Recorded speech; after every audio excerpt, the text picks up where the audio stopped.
Alright, we're back. YouTube music didn't open up for some reason though. Yeah, we like Panda Beats. Make sure it's all Panda Beats. Alright, play. Okay. Turn it down on my end. If anybody gets in here, let me know. Let's share our stream.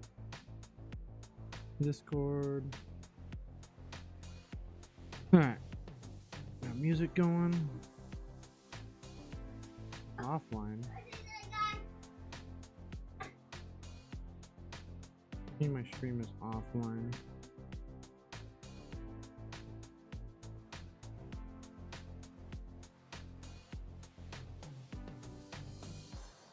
Let's just live now. Alright, well, it says it's live.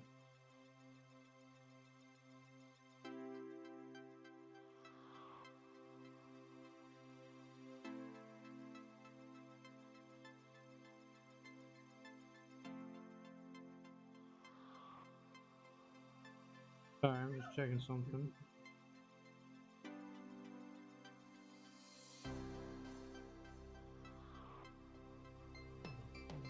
Alright, it says I'm live. There we go. We figured it out. We figured it out.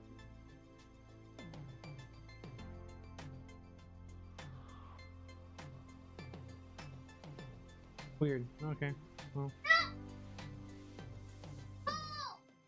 I'm gonna post that I'm live places. I don't know if it actually says I'm live or not. But people, let me know if the music's too loud, if anybody can actually hear it.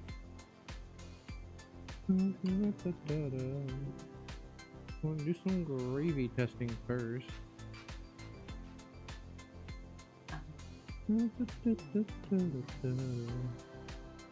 I'll show content. Alright. Gotta share it. I gotta. Where is that? Okay, we're done with that for now. We'll close Discord. We'll get our thing open. I gotta turn it down on my end. Alright. So, what I want from Gravy here. Why does he keep saying I'm not live on OBS? Don't know, but Gravy Bones. I want to get Pummel in here. Let's actually check. I'm paranoid now that it says that I'm not live.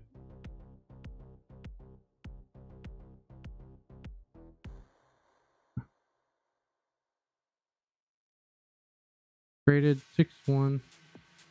So okay, we have one live. I need to delete one of those, but alright. So I'm gonna fit Pummel in here. I don't know. Okay, I'm sorry, I was reading something. I want Pummel and but I want to try it out with like actual Necromancer cards. And we can do it with Chart the High Seas. We might have to do a High Tide card. In regards to that, we'll put that in our inventory for games where we would need the energy. Because I feel like with me playing, I can't fully rely on just allies dealing damage. So there's overpower, this gets overpower. This attacks me discard a card, it gets +1. So we might see something like this, but in the blue. Give it an on hit. 50, we're over cards. Things that we can cut. I just know Kano. We're not going to test into Kano really, so we can just take these out. More Lefay I really wanted to work out, but it hasn't been putting in the weight as a 1 of, so we'll try 2 of. And then we got to cut something else down to make space for it. Honestly, I think 3 whalers is too much. We're going to try more Lefay.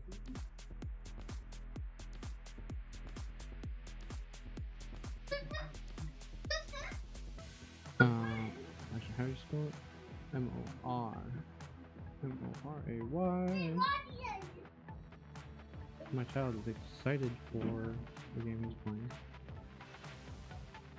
Oh, they're in the inventory. And then maybe inventory. So try 2. Swabby's fine at 2. I like these at 3. I like these at 2 since a lot of them don't cost that much. I'm trying lots of tool things, and then we need to fit pummel in here somehow. Remove that for now, because I do like it. It seems not to be the most efficient, and then we need to make one more card. Space for pummels. We only have 2 cost attack, that's 3, so we have to remove this, get another blue. Okay, so we want 2 cost, we want power greater than or equal to 3, and we want pitch to be 3. Search. And let's make it a necromancer card. We don't have very many options, because we still want to play. Oh no, we have 33 blues in here, so we don't need it to be blue per se. So we can put the reds in here. Do we want to go with the go again option, or do we want like overpower? This one requires an ally on board. This one requires one engraved. Let's just try the one with on board at least, and then we can board in. How many allies do we have in main deck? We have 3, 6, 7, 8, 9, 10, 11, 12, 13, I think 14. So 2 allies. Just main board already. The rigor mortar should just be main board. That gives us 2, 4, 6, 12, 13, 14, 15. I think 15 is where we want to be. So if we're going to add allies, we take allies out. We still need to fit pummel. We need to cut some more cards for pummel. That's a hard choice to make. Finding space to put the pummel in the main board for 3 copies at least. I don't know.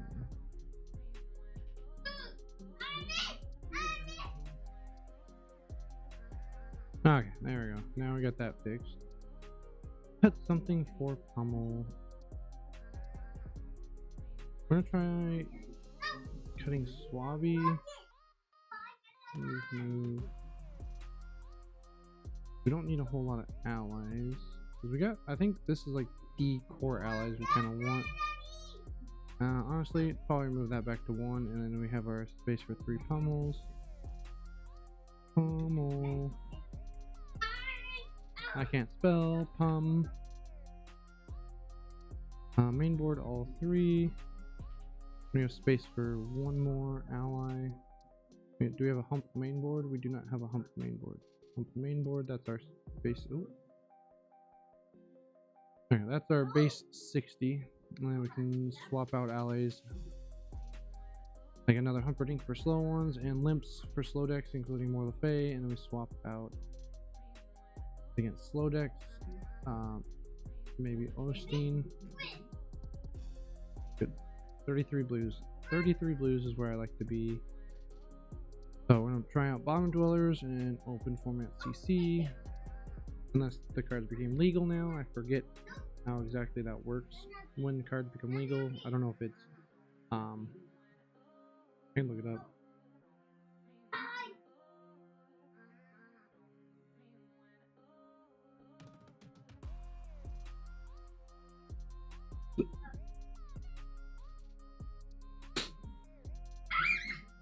High seas will be legal June 6th. Initial international release date is June 6th, so we still have a little bit. We say good luck, have fun. Honestly, against Marlin, I like bringing in the defensive stuff. And we're trying to test out pummel, so we don't want to take out our 2 costs. So I'm gonna take out this here. We're bringing in essentially 2 blues. I don't want to go too high. I took out a blue, put that, added a blue back in. We'll go 66, because they might. I'm not. I think the stronger builds are on. I always keep calling it red in the ledger, but it's the Azalea Bow Death Dealer, which allows them to go a little bit wider. So bringing in some different defensive portions for when they take care of our allies. I think we need to go slow and steady, trying to rely on our attack actions to fill up the board. No, they're on hammer, so we might be able to squeeze in a little bit of extra damage here and there. So I can lead off with blocking here and here. Our turn, depending we draw up to, we can go sigil of cycles. And then depending on what else we draw into, we can keep chum in our hand, whatnot. I'm gonna try and hold off since this is turn 0, not using our compass on their turn. I would like to use it on our turn after we've drawn up, so we can make a decision whether or not we hold on to chum or cycle our gold.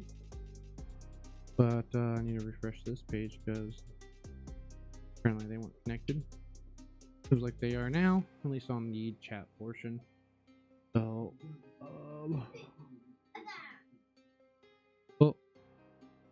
why does it say I'm inactive? Hello? Are you there? Refresh page. What the? Oh, I just say I was inactive. Oh, it said I won though? Alright, whatever. Do open format CC again. We're gonna do our win-loss. We'll keep that up. So far, I'll keep it at 0 because we, even though it said we won, we didn't even play the match. I've been liking going first. Riptide is a slower one, so we're gonna try and get some chip in here with these. Is there anything? Oh, okay. Well, we take that back. Is there a point where Gravy ever runs a clean 60? Maybe.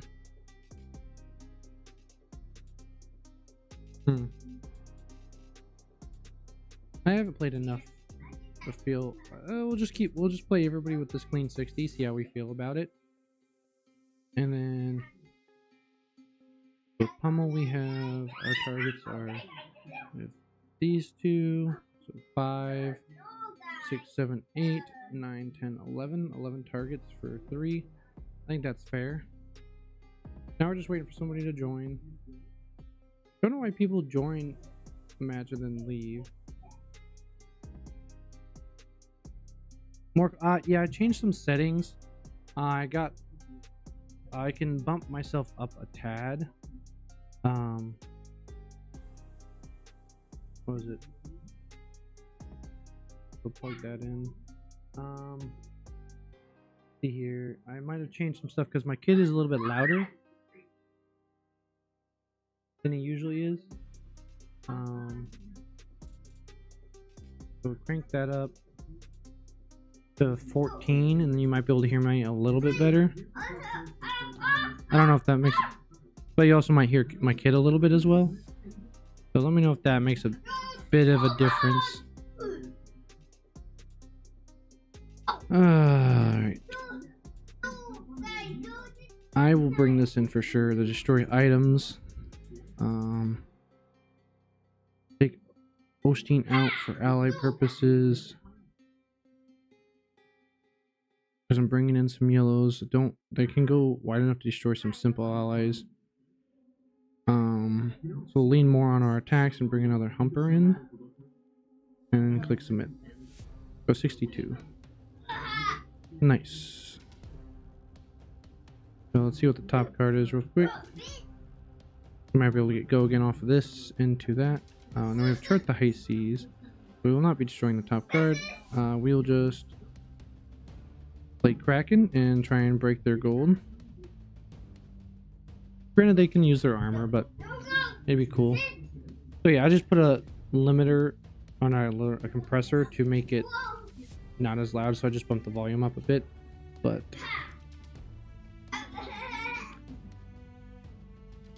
I'm liking these Kraken, or not necessarily Kraken, but all the high tide cards, specifically the ones with on hits, like destroy items or hit an ally or something. So here they only blocked with this. We get to take their gold from them, as the other high seas heroes don't have an instant ability to use their gold, like Gravy. Thought maybe they might use their arms as well to get a golden cog. Now cool, we got Pummel and we got chart. Whatever they do, we don't care, because they don't really have a disruptive turn. The most they could do is destroy a gold-weighted hook or something, or breakaway, whatever the big attack is that requires you to block with armor. I would just block with the undertow, let them break it, and yeah. Polykranka, we might get Gogan, we'll see. At the top card, I might not just chart the ICs immediately. If I see an ally, I would rather use Relentless Bones to get Go again, and then we can chart the ICs and see what happens after that. So far, I don't think Loan Shark is going to be a great card in Gravy. I could see it being in other heroes like Marlin and Puffin that can get better access, because when they break their gold, they get a utility item that they can continuously use. Me, I can't guarantee that there will be a card on top that I want.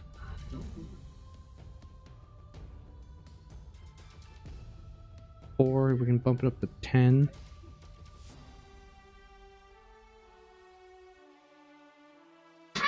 Okay. And turn. Not too big, they just small attack.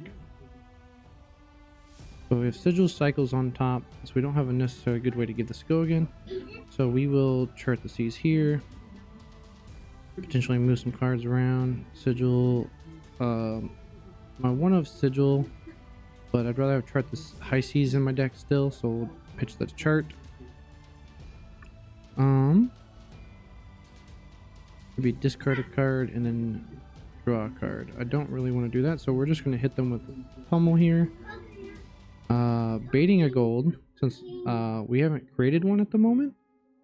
And it might incentivize them to block a little bit more here, especially since we aren't going to give it go again. And then we'll be pitching, we will not destroy anything, so we're just going to attack 4, baiting them to block it out. And then we'll go over top of it. I don't think they're going to be bringing D-Reacts, even though they aren't a boost hero. They could. At the current runnings, I think they're going to be more of an aggressive deck. I'm hoping they don't see the go again. I activated Hook. They're trying to get it out of the way. Block 5. Nice. And then we let their effects resolve. We can go to reactions. And then we just hit him with the Pummel, pitching the Give No Quarter, as we have no eyes in the grave at the moment, so we'll just pitch this to it and hope we draw a yellow card to Portside Exchange. We get to go over top of their things, get the gold and a card out of hand. Value Town. If we had Gogan, it would have been nice, but we have nothing to attack anyways. With Gogan, actually, we would have been able to play an ally and then attack Polly. But I take this as a win. We get a card out of hand. Ooh, that's a scary one to see. And we get a blue for our turn. Next turn, at least. Okay, we got Whaler, which is a good one to pitch into Portside. And then we have Call by the Grave and Give No Quarters. I don't think we'll Call by the Grave. We're just going to do Portside, get Whaler, and then see what we draw, because we can get Whaler out with this costing 3, but we can't swing playing both of these. Oh no, because we draw a card. We down a card, reduce the cost. We would have to draw another blue to be able to swing it as well, so we'll see what we get. We could also just look at the top card as soon as we get priority. That will help us decide. It is a blue, so that is easy decision. We just block with this undertow and say, sounds good. Blade break anyway, so if they destroy it, they destroy it. I don't want to give any additional blocks, as we're going to send Whaler for our turn. And they only have 2 cogs, so it won't break. But they had unicycles, so they could bait the break with only 2 cogs. Hence why I just give them the blade break equipment anyways. And their turn, and we get a solid turn in exchange. I'm only running 2 Give No Quarters, as a lot of the allies are pretty easy to pay for when you're running a lot of blues. So we will pitch Call by the Grave, as we don't want anything else to be sent to the grave at the moment. And then we will just attack for 11, hoping that they don't just... I have to give 6. This is 7, so I can't draw. I was trying to see if I could draw off a gold and have enough resources. So I would have 1 floating. This would be that. I'd have 1 floating. I would have 2 floating. That'd be 5. So even if I draw a red, I could, but it doesn't matter because I'd still have to pitch it. I wouldn't have an arsenal, so there's no means for me to just break a gold for no reason. So I swing 11. They swung 7, and we get to swing 11. But yeah, I have 2 Call by the Graves in my list and 2 Give No Quarters, as I think there's sufficient ways to get things in our grave, and the things that I get in our grave are... 1 second, I gotta make sure we're still staying on panda beads. I don't want to get copyright striked. But that's my opinion. I think 3 of both are a little excessive in my build, at least. Just due to the cards I'm running. While they think about that, we'll look at the list real quick. I saw Pummel in a couple lists and I thought, ooh, that sounds fun. But yeah, when you look at, okay, 1, 0, 1, 2, 2, the most expensive is 4 outside of Whaler. You can get some more different blues to play. We'll click, oh, like as I said, right as about to refresh, they decided to start blocking. There's blocking 3. Okay, they're probably gonna just send 7 straight at this, but we got a big chunk out of them. One might say a Humperdinck's worth.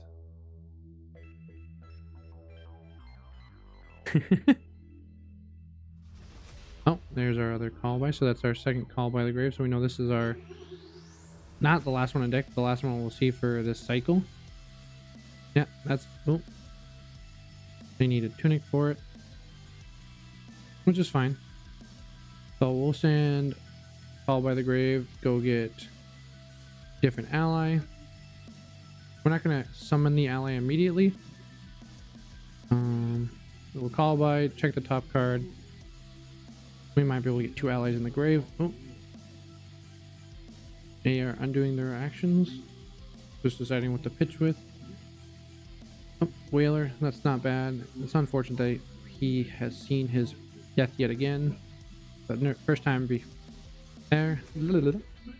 first time when he became a zombie or something, and then now he died again for our services. Okay, we're gonna call by just to get some allies into the grave. I really like to see Sawbones in there. You do have to be careful because they did show us that they have the action just to turn a card face down, which we don't want to deal with. Since we have plenty of gold, we will swap out another ally, and we'll set up the rum. Do I want to set up the rum, or do I want to swing for 6 overpower? So I can pay 2 and pay 2, that's 4. I have 6 resources, so I could set up Chum, swing this with overpower, and create a gold. And they don't have enough block on board. So let's see here, 3. So I can play this, get go again, attack.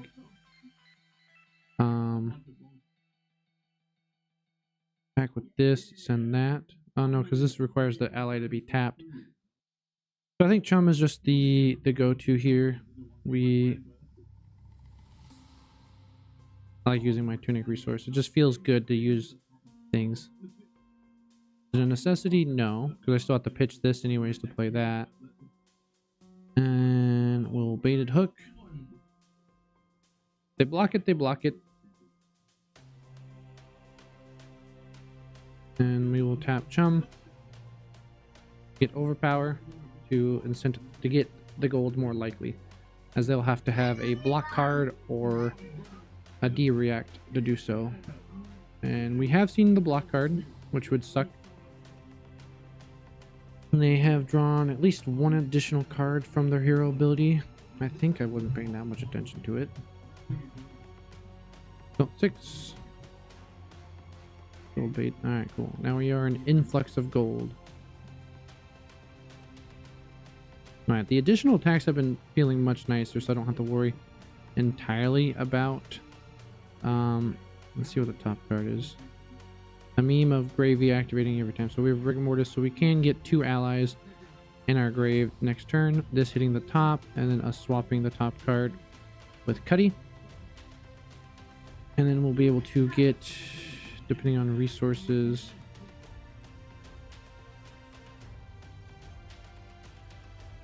see here. I think they'll just attack Chum, and then we can use Chum to pitch this in there anyways. Hit the top card and play out 2 allies. We'll go for probably Cuddy and Rigor Mortis, but we'll see what they target. This can only deal 3, so it'd have to be this and another go again attack. Or they could just send 7. Since they are targeting Chum anyways, we'll wait until they finalize all their stuff. We'll say pass. And then here we have an instant speed, discard, get an ally into the grave.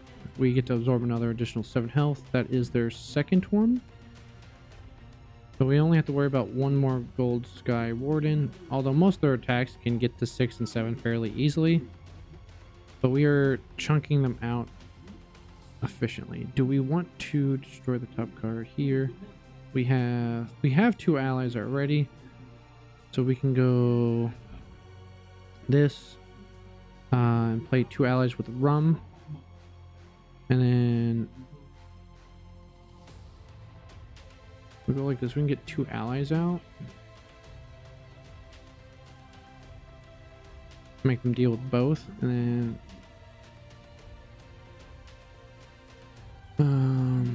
we can send this for 6. No, I do not want to give gold to my opponent. I'm not playing that.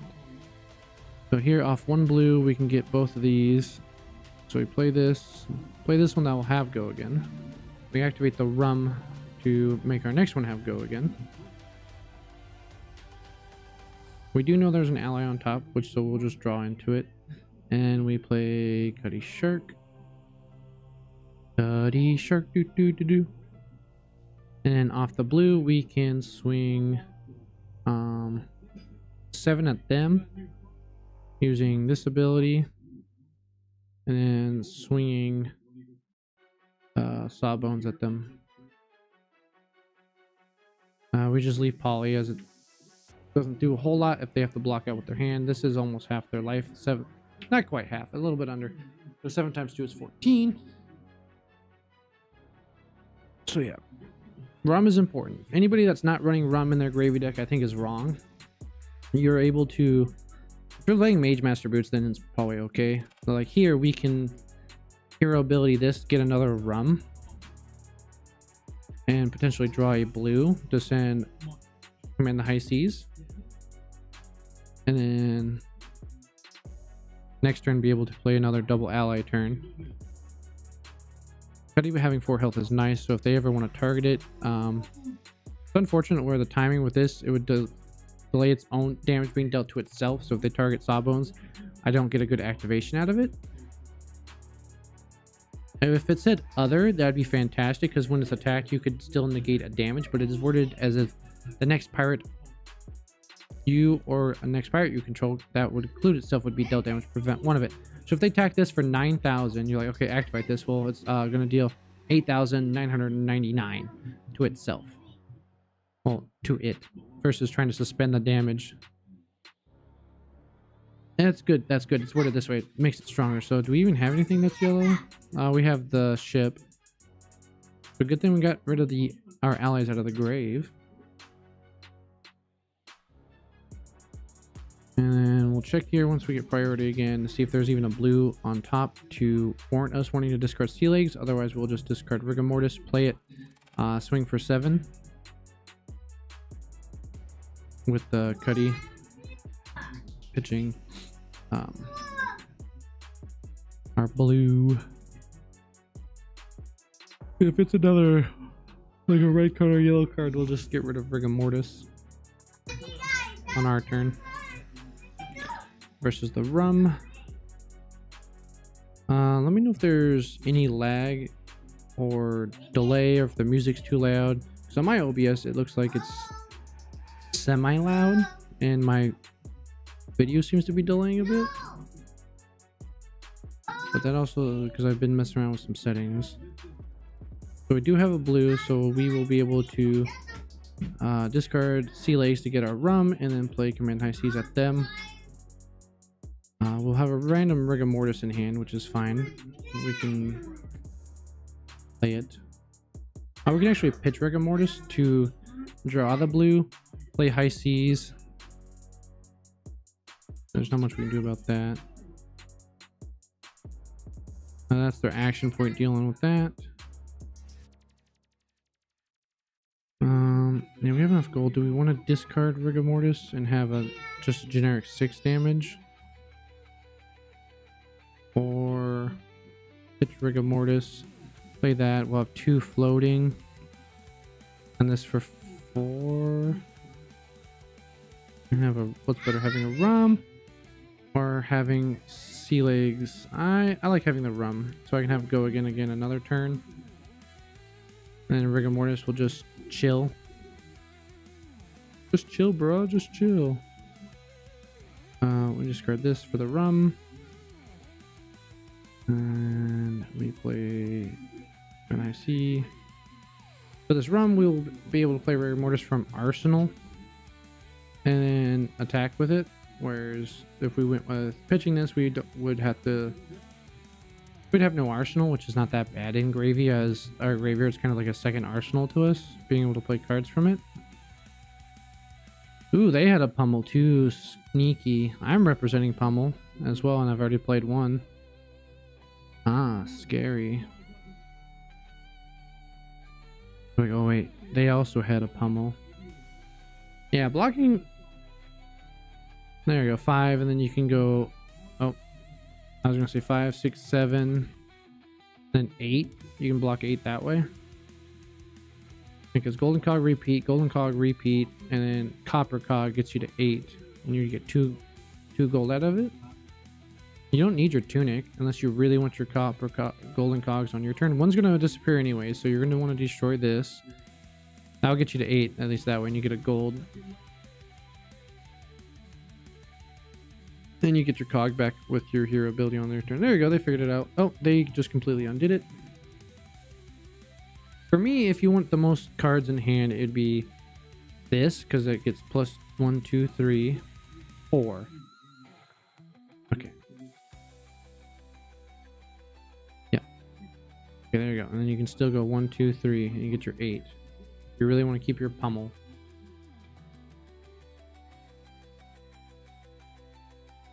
But I would have just deleted all the cogs. 7. Yeah, you're still off there, buddy. Alright. They're still figuring it out.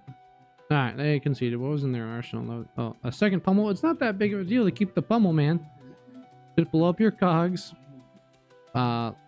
Take 1, lose this Pummel. You still have that one. Then you can send this off the blue. So yeah, you block with this. And Pummel. So that's 4, 5, 6, 7. You take 1, lose this Pummel. You can send this for 2. Your tunic will be up. You'll be floating 1. You can send... So don't actually block with the Pummel. Block with this. That's 2, 3, 4, 5. You take 2, and you can send this and still play the Pummel from hand off your tunic. I don't know. That's just me. What is our top card? We were drawn board. So rigor mortis' arsenal. We play rigor mortis off go again, as our other 3 cards would be here. So this is our 4-card hand. Honestly, I would probably just send command the high seas into board the ship and they die. With overpower. Unless they attack. Oh, that doesn't matter if they attack Cuddy or me. I just take all of it. Alright, we are 1 win. Ooh. 0 losses so far. So we will play another game with our bottom dwellers. So far, Pummel has been nice because Pummel's a good card, and we've seen it in appropriate spots. Command high seas with pummel is gonna be fun. It's literally the perfect amount if you have the high tide to hit pummel as well. So you take their arsenal, make a gold, and they discard a card. That would feel pretty good. I really want this, try this out, but I don't know what matchup I'm bringing it into. I should just force it, swap the cycle for a turn, and go up. Because what I say we had 14, 3, 6. Oh. Get out of here. Get out of here. No one wants to play you. No lurking. No lurking. You better have me muted here. Alright, against Stingray's Riptide. I am familiar with them as they play at my LGS. I want to get over their on hits. They might be playing a slower build. I am going to bring this here and here. We're going to go up some allies. We're going to go up 68. I don't think they'll have any. We'll go up 69. We'll just say let's do a clean 70. Nice. Go. Oh, that was full screen. Okay. So we have an ally or a rum to discard. Let's see what the top card is first. And they are on hammer. So we have board the ship as our next card as well. I don't think it's worth discarding. So honestly, I'm just gonna send. That's unfortunate. Sacrifice an ally. The fact that these are both yellow is kind of annoying. Discard this. Make a rum. Play an ally. Pitching our whole hand. That's best I think I can do. Oh, thank you. Alright, he left for a minute so he can't hear me plotting.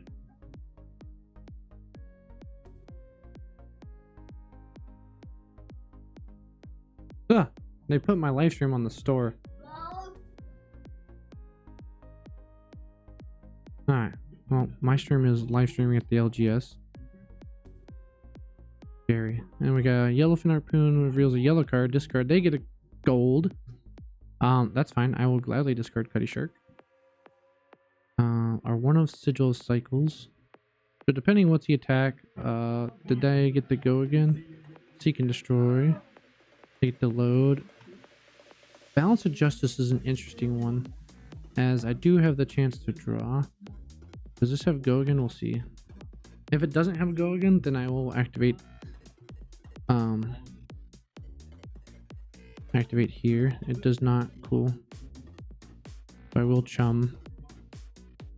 And we'll have a simple term of just playing sigil cycles, arsenaling the blood in the water.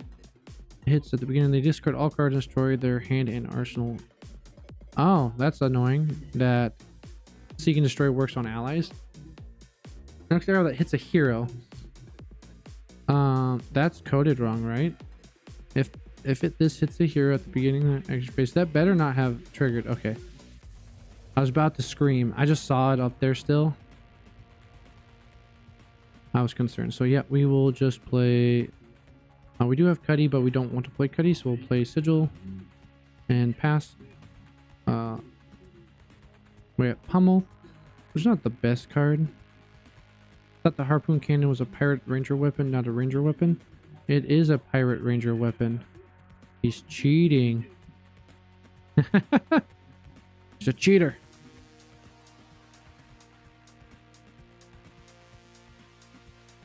He's a pirate?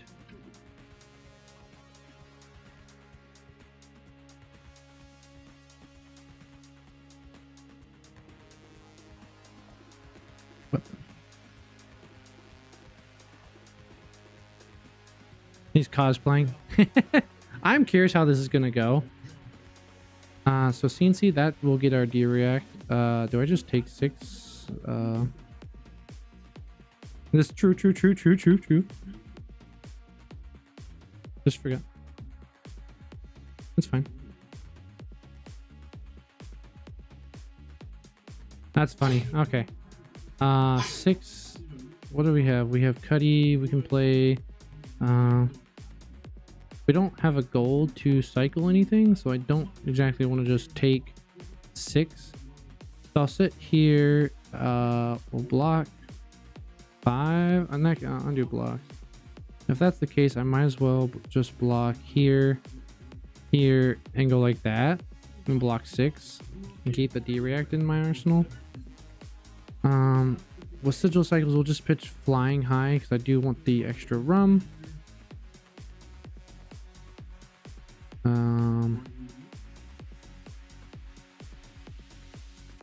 We will. I say I wanted the rum. I kind of want this against any shenanigans they have with overpower. So we'll play Cuddy, pitching this. Since I got the cards to go long, I'm gonna play around it. Ability, attack for 4. So yeah, you're not wrong, Jonathan. Or yeah, another Jonathan Weiss. It is a pirate ranger, but since I am friends with him, he wanted to mess with me and try out Riptide with the hammer. I think Riptide should get a pirate remake.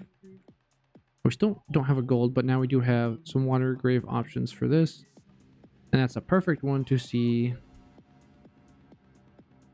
I'm surprised he's not running at least Balance of Justice. He has the pirate. He's literally cosplaying pirate Riptide. That's hilarious.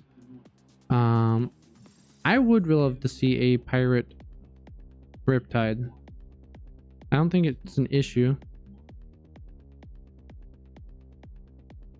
I'm gonna do this. We're gonna blow up Anka because he's on an anchor, I think is how it's supposed to be said. Pass. And then we will destroy this. It does have go again. I'm fine with taking 2 off this as I don't have an arsenal. We'll save this as a 3 block.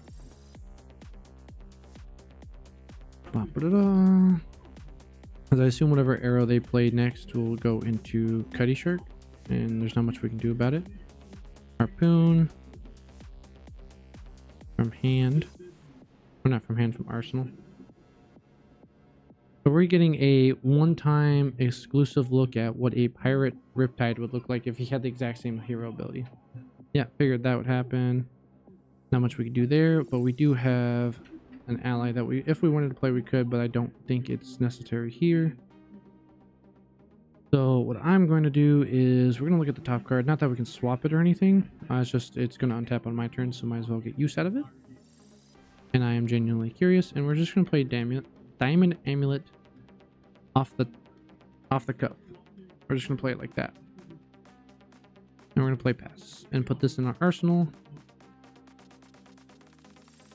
Alright, well, that's not the greatest hand to see. As actually, with rum and this, we can get additional action point, go again, and then play 1. We can get 3 allies wide. So, depending on what they hit us with, Riptide when this hits, you may banish 3 face of traps from your graveyard. Choose 1 and put them in red. Okay. Yeah, we'll just take 10. I have no issue with that.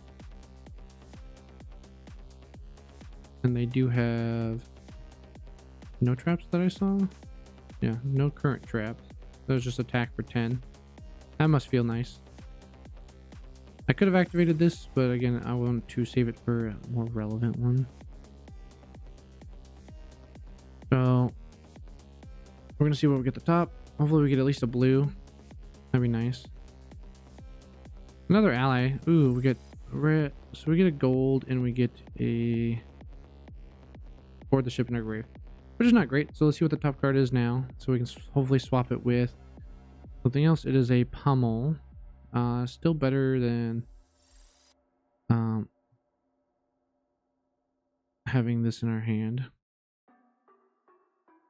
So we can go gain 2 action points.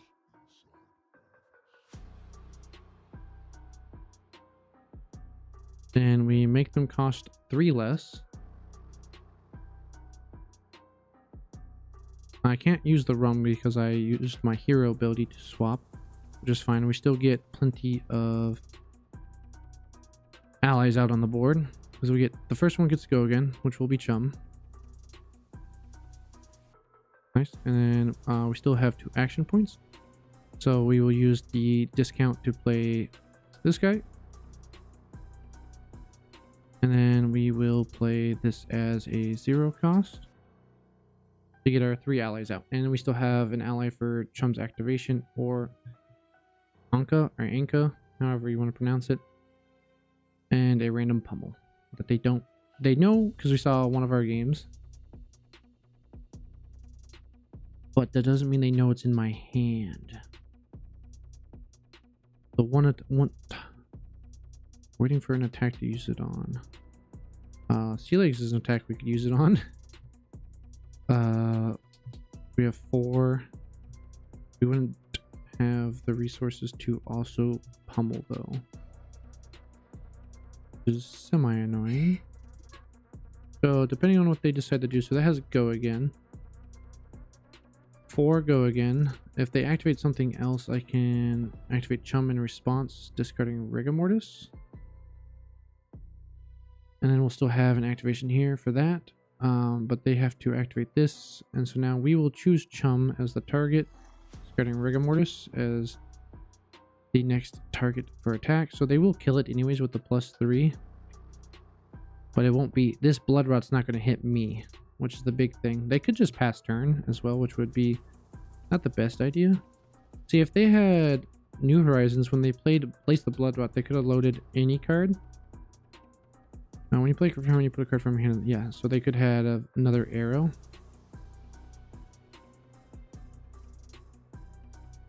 Which is nice. I'm just glad I don't have to see Lacewith hit me.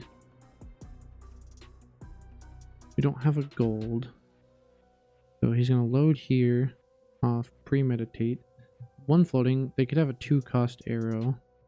It looks like it is. CNC targeting myself. So we'll see what the top card is here.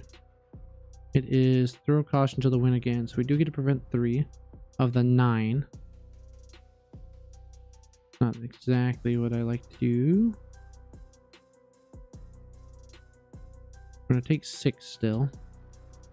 But we're going to send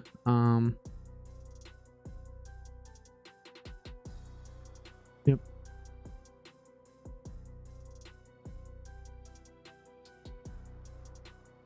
Let's see here. We can send 6 and 3. So use our rum. And 6, go again, and then we'll send 3. Other option was we could send 3 and then send 5 using our boots, or using the rum still. But getting a gold is, we'd be able to use our boots to get a gold off Orstein here. And we'll attack for 3. Fast.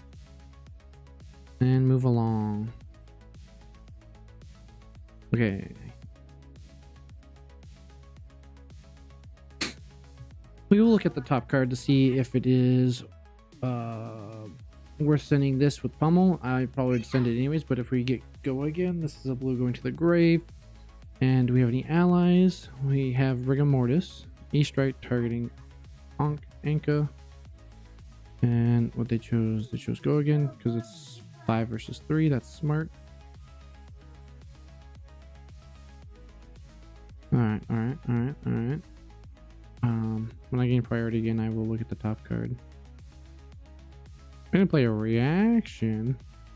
We have Chum. Cool. So we can blow up our top card, get an ally into grave, and still play strike targeting myself. Or yep. And we're gonna do, it chose buff power. Do I care to take 7? My crackback is gonna be 10. Go again. Playing into 3, so I'm sending 13 versus the 7. I think that's a pretty good decent turn, and still playing an ally. Right, because this covers these. No, I need to pitch both of these. But I'll get a resource here, so I'll have the 6, 7. This costs 4. 4, 5. Yeah, we can play 2 allies probably. Okay, we're gonna send this 4 go again. Should have sent the baited hook, but that might be too much of a call since he knows that I was playing pummel, so we'll just send the 4 go again.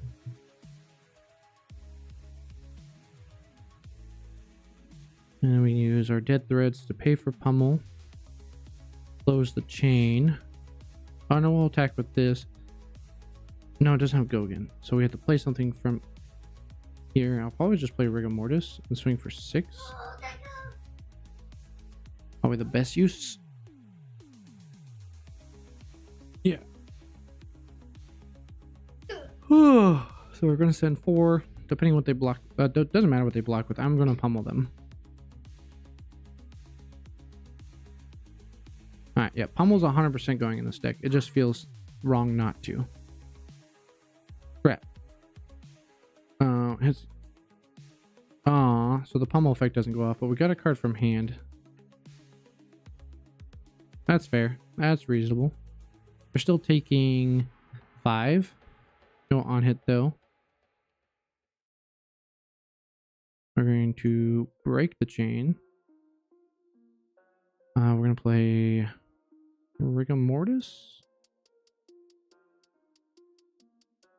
And we're going to get a gold off Orstein because we're going to give it go again here. It's cracked.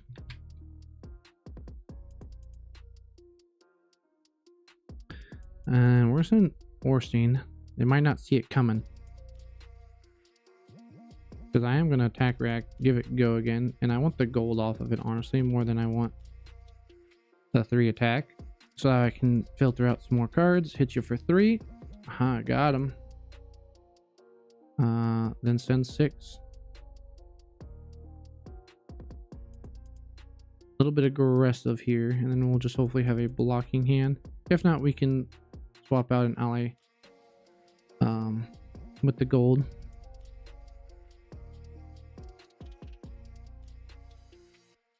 And we're down to 1 ally, but we have 1 engrave. It's nice. It's the best target.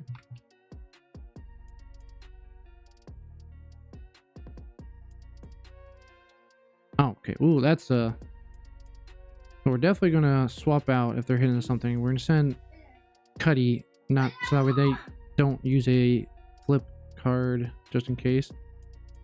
And then we'll use port side to get Humperdinck.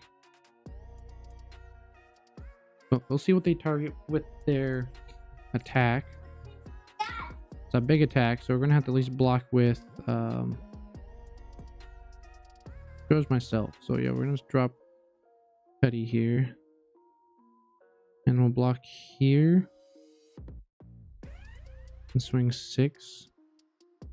Overpower reveal hands. Reveal a card that is red. We will not. There's overpower, so we can only block 3. We block 4 if we don't care about our dead threads. 1 extra damage. No, we'll block 3 though. And we can at least still swing back 6. Depending on what we draw. Bring Humperdinck back. They're aware of it. They're aware of it. We can actually see what we're drawing. We're drawing Call by the Grave. Discard that. Honestly, I think I need Chum out more so than anything. So that way they can't play a buff and hit me in the same turn. So swing 6. I could have drawn a card, but I just have to pitch it.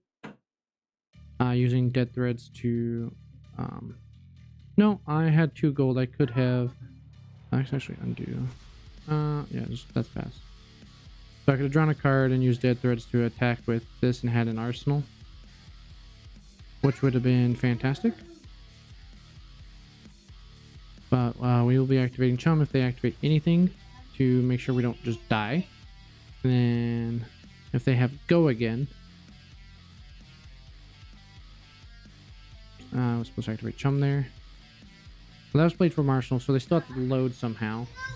They have to play another card from hand, and then I'll have another opportunity there to activate Chum. They might have been baiting out my use of it. But he played it from Arsenal is the main reason I didn't activate it, because it's not an arrow.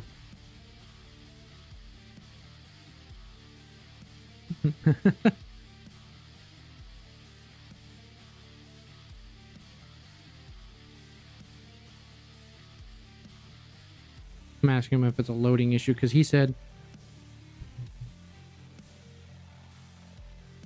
Okay, okay. Oh, command the high C targeting... I can't change the targets of this as you're playing that from hand. Oh, it's already targeting it. Let's go again. See what the top card is first. If it's another ally, I might not discard because this activates into here. I actually, yeah, I would get rid of one. I don't know what's coming next, and I would like to play some cards. So they did have 2 blue arrows, so they couldn't load. Can I activate Compass, please? Refresh. F5.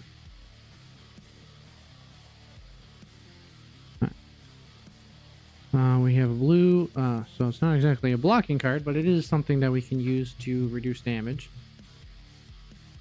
As anything 2 costs, I could do a 3 cost technically after this. I'm not going to chum here. We will be pitching our Rigor Mortis to our hero ability. If they are targeting us to potentially have more blocks. Yeah. Targeting myself? Yeah. Okay. So we will activate our hero ability. We will be pitching Rigor Mortis. I would like to see what the top card is now so I can decide my blocks afterwards. So we are blocking 3. So I will block here and here. So that blocks 6, that blocks 9 total. And then we can swing our Rigor Mortis with our Morlefay.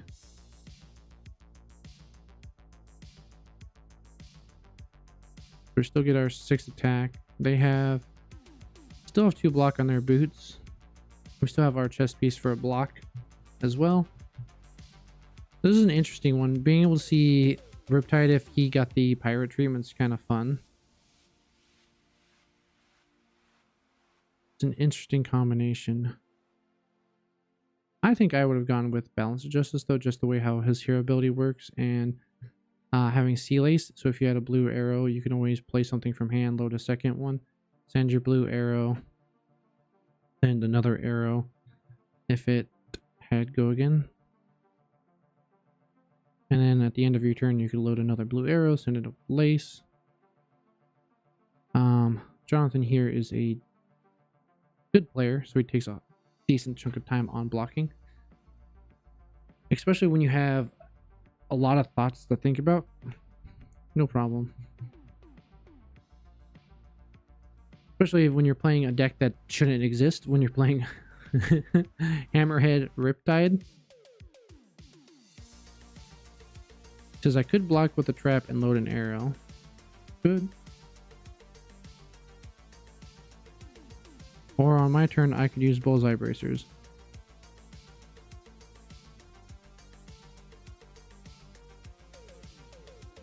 Trap and load an arrow, or you can use Bullseye's Bracers. Action gets +1 and a turn.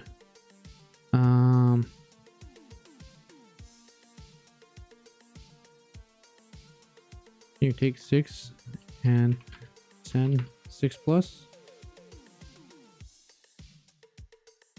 So yeah, he's debating whether or not to block.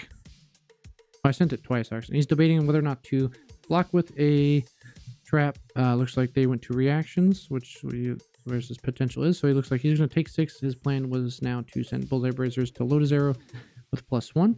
Is it face up? I always forget. It is face up. So it's King Kraken Harpoon. He will gain overpower here. So we will only be able to block with 1. That's 10. We can block 3, 4. 4 on 10 is 6. So that's GG. GG's. Because yeah, we can only block so much here. No, it's 11 because it's +1 from the bullseye bracers. So we can only block 3. Where's our other D-Rex? Did we not bring the D-Rex in? I don't think I did. And we died. RIP. RIP. Pirate. Rip is a OP.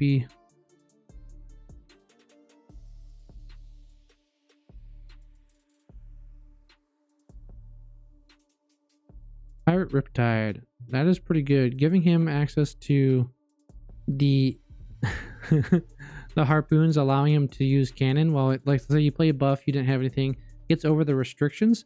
It's a interesting way. I don't think if they made him Pirate Riptide, they would give him an easy way to load. I don't know how they would interact. I wonder what his rules would be. That'd be an interesting one. I will count it as a loss because it was a good game. It's not like I got waffle stomped or I waffle stomped him. I got a sneeze.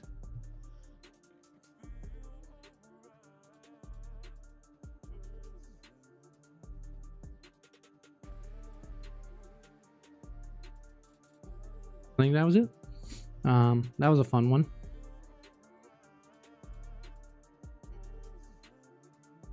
Look, oh, I don't know why I'm typing. You can freaking hear me. I do this all the time. Like it's Discord. Yeah, I'm curious what... I think Riptide needs to become a pirate. I don't think they would give him that ability to easily load off a card from his own hand. I'm just trying to figure out what his ability would be, because I think they still would want him to care about his traps. I don't know, maybe change it to when you play a trap, you can place a arrow face up into your arsenal or into an arsenal slot. It doesn't have to be empty whenever you play a trap. Let's take a look, have fun. Into a Marlin again.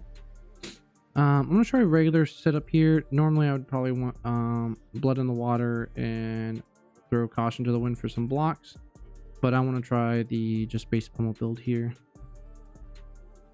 They don't have a lot of armor. We have one way to blow up and then one we can swap. Hopefully we have a blue. That'd be 6, so I can play both of these and get 2 allies into the grave. This wouldn't have overpower, but that is fantastic trade. I will gladly trade the gold to get 2 allies into the grave. Ooh, I could, so I'm doing this. I can play an ally. It'll have go again. I can blow this up because we're gonna get a resource off dead threads. So we do, undo.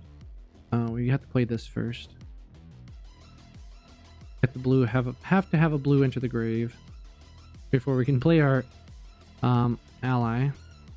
Yeah, we do get them to redraw, which is fine. I could care less if they redraw. I'm just trying to optimize my turn. And here we will play this. I don't need to use dead threads, but I like using all my things that I can to tap because it makes me feel good inside. And we will give overpower so they can't block with everything. I could have threatened to get a gold. They do have some blocking like battle worn, but the likelihood that they would have unit is low, so that's on me for missing out on re-upping on gold. I need to get used to using this gold baited hook on my overpower attacks. Ooh, this is a no. So we'll just ignore them because we get to port side and blow up the other one. Because all we need to do is draw a red and we can use our thing. 3 of a kind, nice. So they get to load a second arrow. Or it doesn't, yeah, it has to be a loaded arrow. They can't load anything other than that. I don't know how good 3 of a kind is in the cannon build, but with Death Dealer it's really good because if you can get a go again arrow in your arsenal, you could draw up after sending that first arrow to place another arrow face up in arsenal. They got Snapdragon, so they could go like an endless arrow.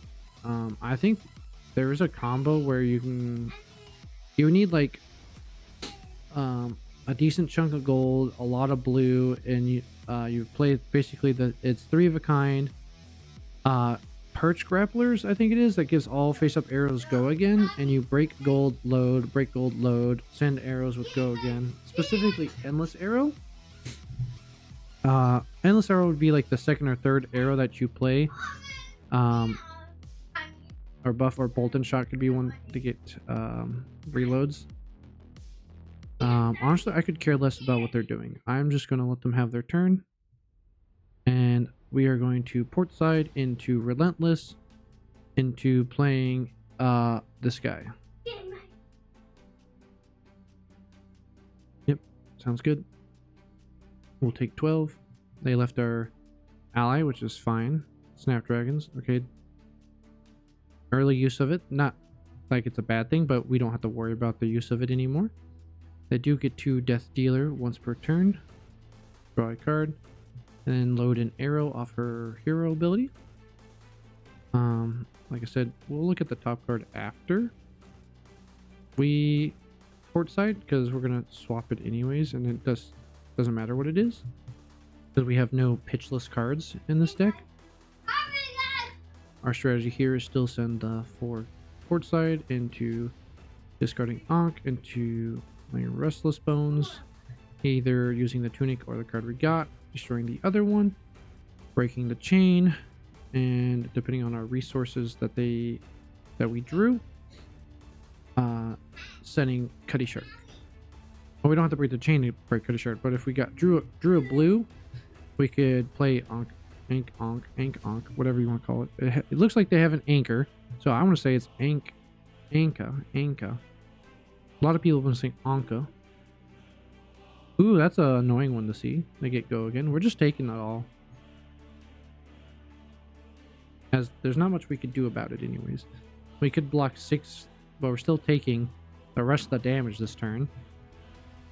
We don't have to worry about it as much since Snapdragons are gone. They're not going to have as many go again options, but bolt and shot plus a swift arrow that they played this other chain. Swift shot is a pretty good one to have for go again options. But we took a lot. We're not going to send a whole lot back either, honestly. It's more of a setup, and having these 2 cards in hand would just feel bad. Ooh, we get a pummel. That feels nice. Honestly, that's kind of annoying that we drew a pummel. See what the top card is. Loot the arsenal. That is much happier to see. So we're not going to get the go again, but we are going to get a pummel off here. We're going to swap this. We will still destroy the top card to try it. See if we get it. The go again. We did not. So it's just 4. Just a measly 4. They don't know what's going to happen. We are going to take 2 at the end of our turn. We're going to strip a card from their hand, either on block or from pummel. Preferably, I hope they block and we can pummel them. Oh, just an armor block. Okay. That's unfortunate, as I wanted a block as well. So I'm going to have to force you to give me a card out of your hand. It's not as big of an attack that we could have had on the turn, but is a... Oh, they had a trap. They could have played that in response to my thing to reduce the damage, but they just refused to and decided to take the damage. Okay, interesting choice. So now we have 2 allies in our grave, so we can play Avasti to get go again. And then you play Flying High to get an additional go again. Oh, that is disgusting. And kind of frustrating. So our turn now becomes...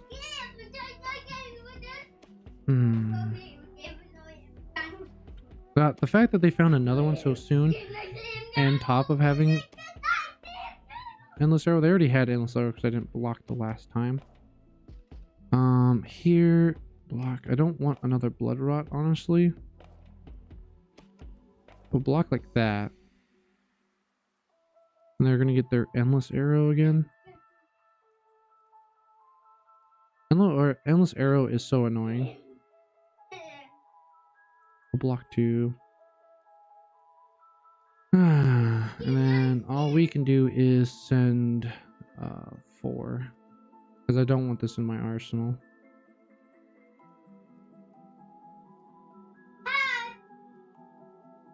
So we know they have at least an Endless Arrow in this 5.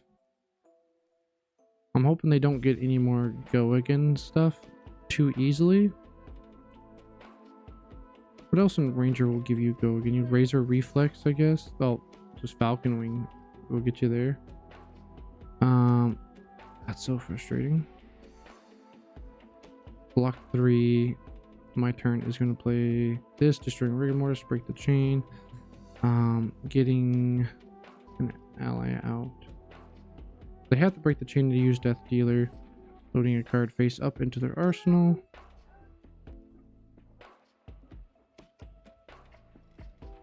And she can load another one, obviously, yeah. She doesn't have another arrow in hand, so that's good. So we could, oh shit, okay, well. Good game.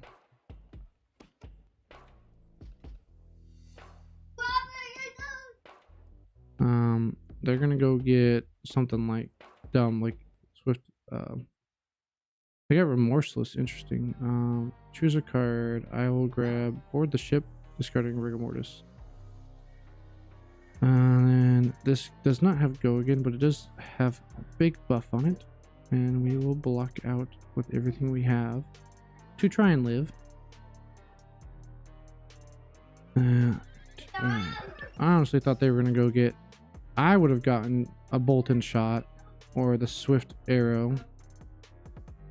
Hit me with go again, and then hit me with endless arrow for more damage. As they don't have go again on this, and I just used out my whole hand. And they're not getting the extra life loss. Whereas I still would need to block the bolt and shot or the swift arrow. But they would have endless arrow to hit into Cuddy Shark and put it back into their hand. Whereas here, we're still probably dead. I'm just optimizing their hand for them.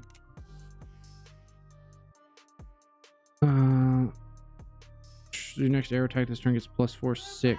I'd love to see that. Ooh, and it's this one with go again. Yippee.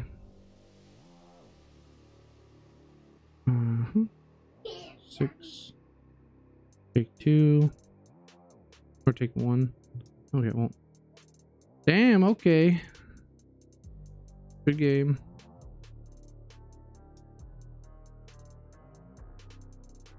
And then endless arrow for plus enough to kill. Yeah, that's rough. Yeah, so they could have just done something like that last turn. I said red bolting shot with the 2 preordains. That's +6. So it's still 10, and then took out Cuddy. Yeah, that's rough. Yeah, any aggro deck is with go again is just gonna eat me alive. Even if I brought the D-Reacts in, they're going wide enough that they're going to eat either my whole hand or a chunk of my life. Maybe bringing in Limpet for our little chip damage that they don't care about. Potentially using some of our on-hits with a Vast Yi and a Vast Ho, Heave Ho is a potential better route there. And next time we play a Marlin, we'll try that out. I am liking the pummels though. The pummels and the relentless bones with the board the ships. The overpower is getting us a little extra punch in there. I need to get better at playing the deck. Honestly, you could swap these out for Command and Conquer, but I'm trying to be thematic. Ooh, Prism. So you bring in Popper, Popper, Popper. We bring Humperdinck. We bring Go-Agains. I'm gonna cut the pummels, and we're gonna bring in an amulet for a little bit more water grave options, and submit the 65 here. So we can't block with this, but we have a popper that doesn't get just -1 a minute immediately. They did bring appropriate boots. What is our top card? The meme of using our compass on priority. Chart the high seas. That's a good draw. We're not going to swap anything. Yeah, we'll block with our popper. So here we're going to have to play around our allies more. This is like a matchup where we get to use our allies a little bit more, so long as they don't swing their go again heralds into them. But a herald has to hit. Is it just when this hits? Actually, they will just kill our allies because it's a free soul. So finding the in between using our attacks as poppers versus just trying to hit them. These boots are insane. Yeah, we can't let them establish a soul. But I'll gladly give my equipment here to prevent soul. So here we don't know what the top card is, but I will chart the high seas blind, and then we can jetty bones. That sucks that our board the ship is gone, but we will pitch a vast Z. We will send jittery bones, popping sawbones.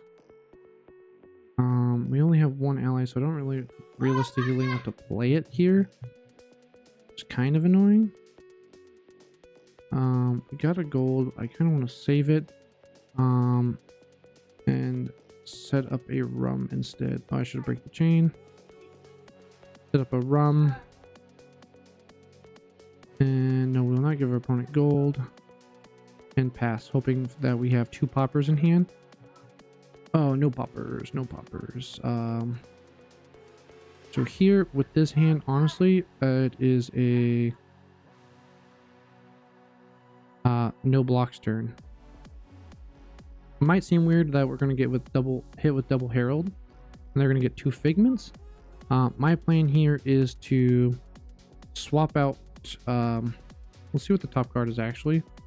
See if it's worth swapping sea legs. We don't need a second rum, but actually we can do this here. Get limpet in there. Pass. Block. Oh, they don't get their action point. Oh, they could get their action point. They would have no resources to flip. Or actually, this makes your first hero really free. They just want to be able to attack. So we don't get to use the rum like I really wanted to, but we get an on hit. Hits, they discard a card. Do I want to call by the grave? Do I want another card? Another ally? I have 2. I can play this, attack, and then we will play call. No, we're gonna play. Let's go for their hand. That's a rough call here, so I get to play this for free. I will pitch the call by the grave here to attack for 2. They block with Phantasm, passing Mirage. That's a good block. And we break the chain. Then we get to play Sawbones and Arsenal our blue for the turn. I'm hoping that we can swap out a ally Port side. We'll have to see what their turn is as well. Targeting. That's fine. As now we have no allies, playable allies in the grave. That gets flipped over. And the Herald hits.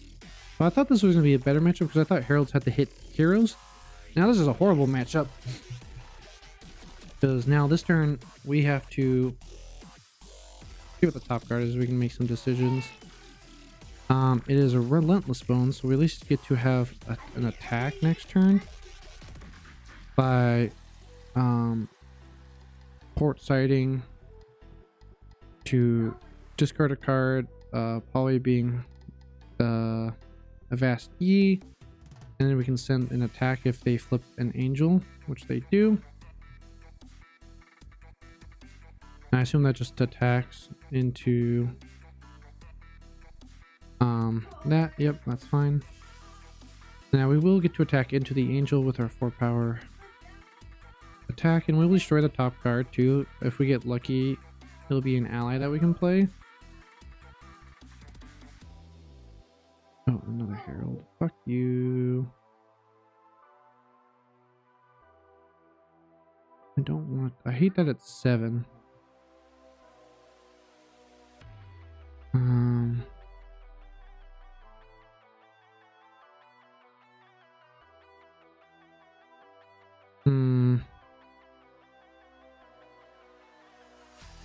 I need to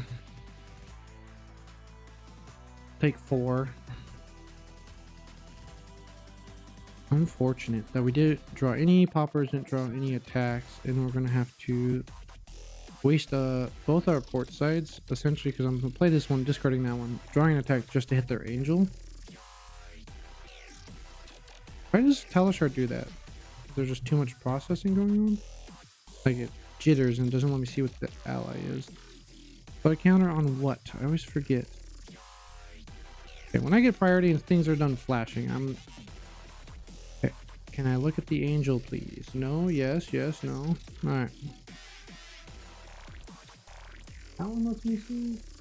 But it disappears. Like, plus one counter on each angel you control. Okay. We'll discard our other port. Send this here.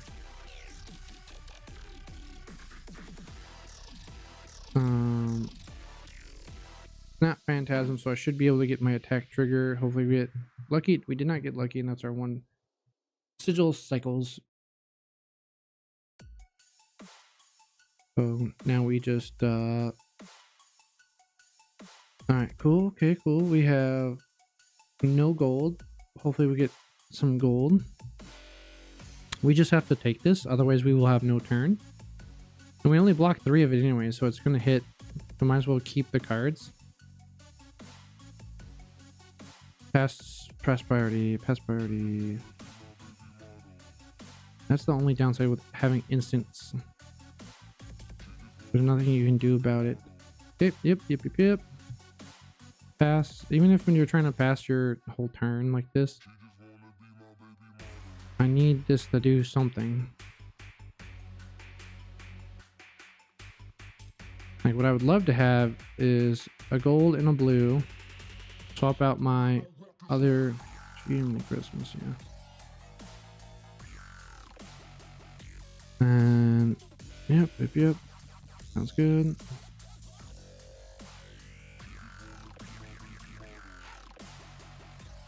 Like, I only have one blocking card, and it's the one card that's going to make my turn useful. So hopefully we get a gold here. I'm not going to look because I'd rather look post whatever we get. We're due for at least a blue. We got 2 blues. We'll send our attack down. We have nothing to swap either, and we have no allies to play.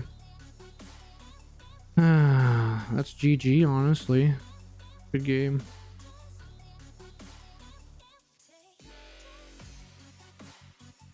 Get the overpitch. And they go Herald here, Angel me, Herald face, we lose. Yeah, GG.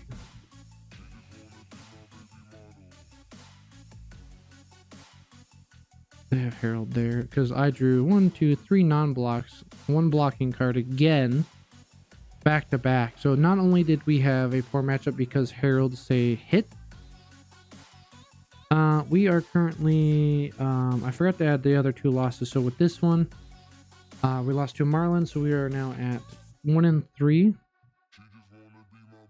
Yeah, the only way this matchup would have been good is if Heralds were written and said hit hero, but it says when they hit, which is frustrating. I thought we were going to have a good matchup. Yeah, YH, it is not going great. We are currently 1-3. I don't even know who I beat. We lost to a Stingray in there. He was playing Pirate Riptide. We lost to a Prism, and then we lost to a Marlin. So he was playing Hammerhead Riptide, which was funny. Okay. Yeah, we lose this matchup as well. But, how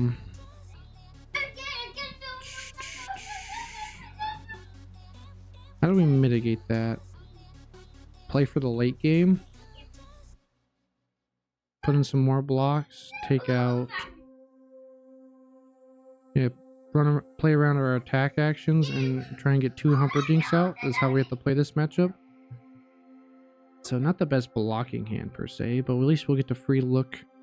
I wish this was across the whole turn. So, but that would make it too good. It's just the next time because I could at least block Kodachis. But at least we can block Kodachis. We can block 1 big attack.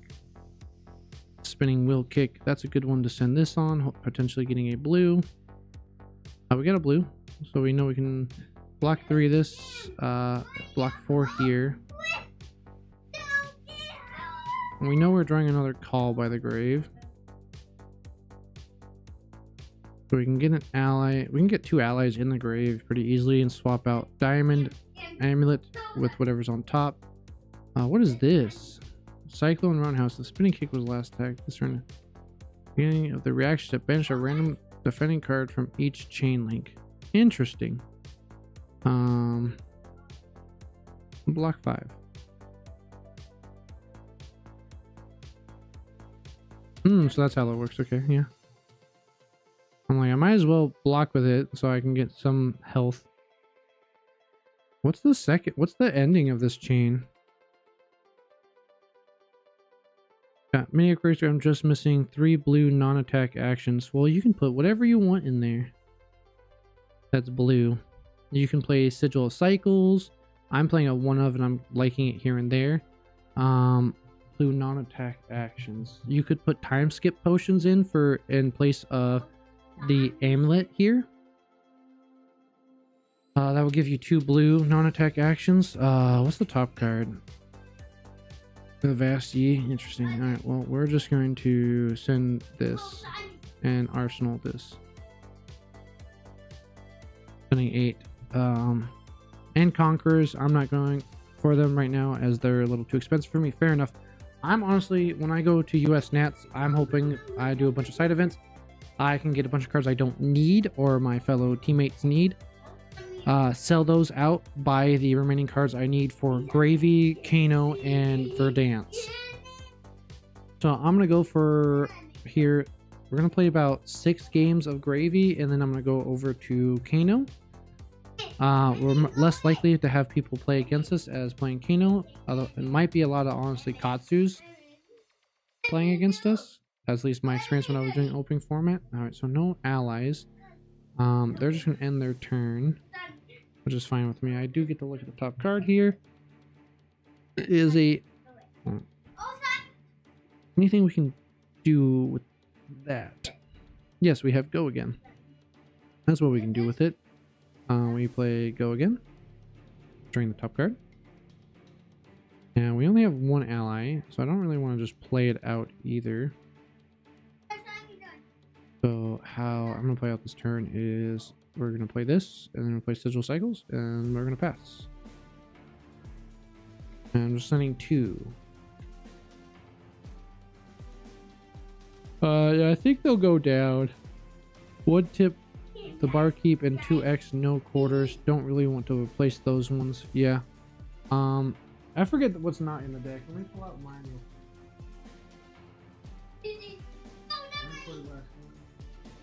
Put it through in there.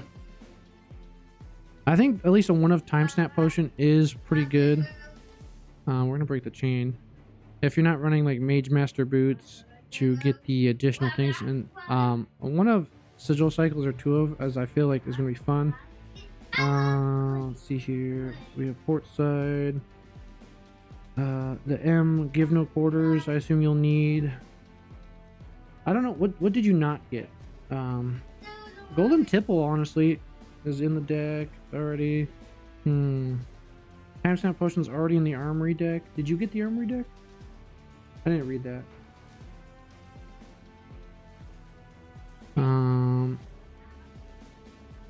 Open a cold foil hook, so I'm happy with that overall. Hell yeah.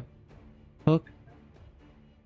I do not have hook. I don't have this either, but I plan on getting it. Okay, that's... Ooh, we get the Humperdinck in there already, and then we get the sigils for that. Nice. What did I add in here? That was just common.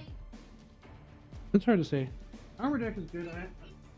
I'm upset we didn't get any additional like rainbow foils in the deck like some classes did. But then I understand that would make the deck too valuable, so we'll pass. We're not gonna let this hit. Do we want this to hit? I don't want to take 5, but it's also bait. Don't Surging Strike is a bait. Surging Strike is the card you don't block. It's unfortunate to take 5, and that feels super bad. But there's just some way more important on hits in the deck.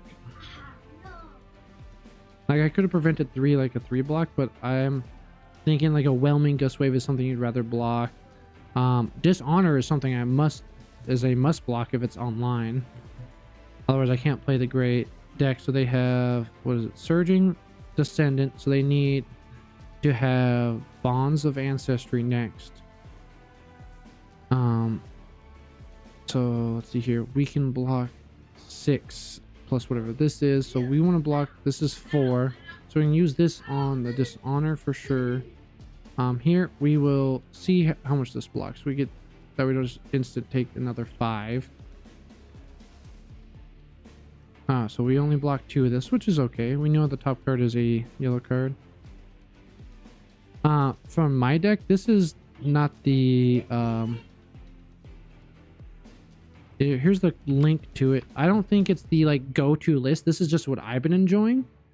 And a lot of people aren't on 2 Call by the Graves. I think with we have enough sufficient ways to discard cards that it is fine. But sometimes it is, I do miss having the 3rd one, so that's up to you. We have 1 in the deck, so making budget options. Now this we'll just have to take as well. It's another 4. Honestly, I will just block 3 here, and then we're going to break this here, and then at our turn we will discard this, draw another yellow card to put in our arsenal. Oh, I should have blocked 4 with this because I get the mask trigger now. Whoopsies. Uh-ohs. Katsu is such a menace. Alright, yeah, here we're blocking this 100%. 4 damage. We block this. Oh, hi, buddy. Yeah, the big guys are beating you up. Oh, you're playing Minecraft. I'm trying to build another portal? You gotta make a rectangle, buddy. Do you want help with it? Okay, 1 second. Alright, I'll build the shape and then you can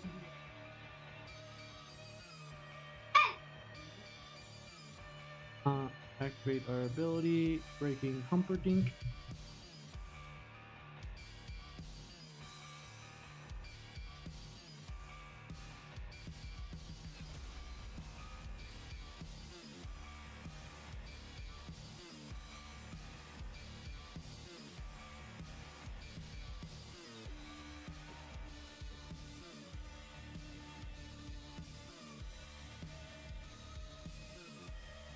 Alright. But yeah, YH, that's the list I'm enjoying. It's not fully optimized. I'm taking a lot of inspiration between Teklo Founder Tekla Foundry, I think he is. Oh yeah, Crown of Providence. Oh yeah. Don't worry about the expensive things. Yeah. What is this? Play a Surgeon Strike card. Put a Surgeon Strike and a combo card from your grave to the top of your deck. I don't see that too often. Maybe it's anti-fatigue. Honestly, Crown of Providence is not a necessity. I don't mind the arsenal on it. Oh, not arsenal, but the Throne of Saltwater Death. Defense, discard a card with water grave if you do draw a card. It's not bad. That first gold is just really strong to have. I don't own Crown of Providence, but like I said, I'm gonna try and get it. I know somebody that does, so if one of us wanted to play Gravery Bones, we could. Ooh, we can get an ally out. Undo. I think we'll just pass. I could get an ally out, but they could just Kadachi hit it with an attack, draw a card off of me, and then still have a 4-card hand to attack me with. So that's a bad idea. So we're gonna wait until... Yeah, I should test out the armory one. It is 1 block versus having no block here on this. The 1 gold I like starting with. I am a little bit aggressive with using it. But yeah, I like the Breakaway Undertow too. If you play it with the Orstain, I think it is. Yeah, you get him out, and on a turn where you could do 2 to 3 attacks, like with a okay, we do have High Tide, and we do Hero ability to get a rum. We can't use that rum the turn. So I'll probably block with this on an important attack. We're playing for the late game if we can. High Tide, Overpower. They don't have any items. But we're going to try and block their second attack. Not this one, that's only 1 attack. Kadachi's.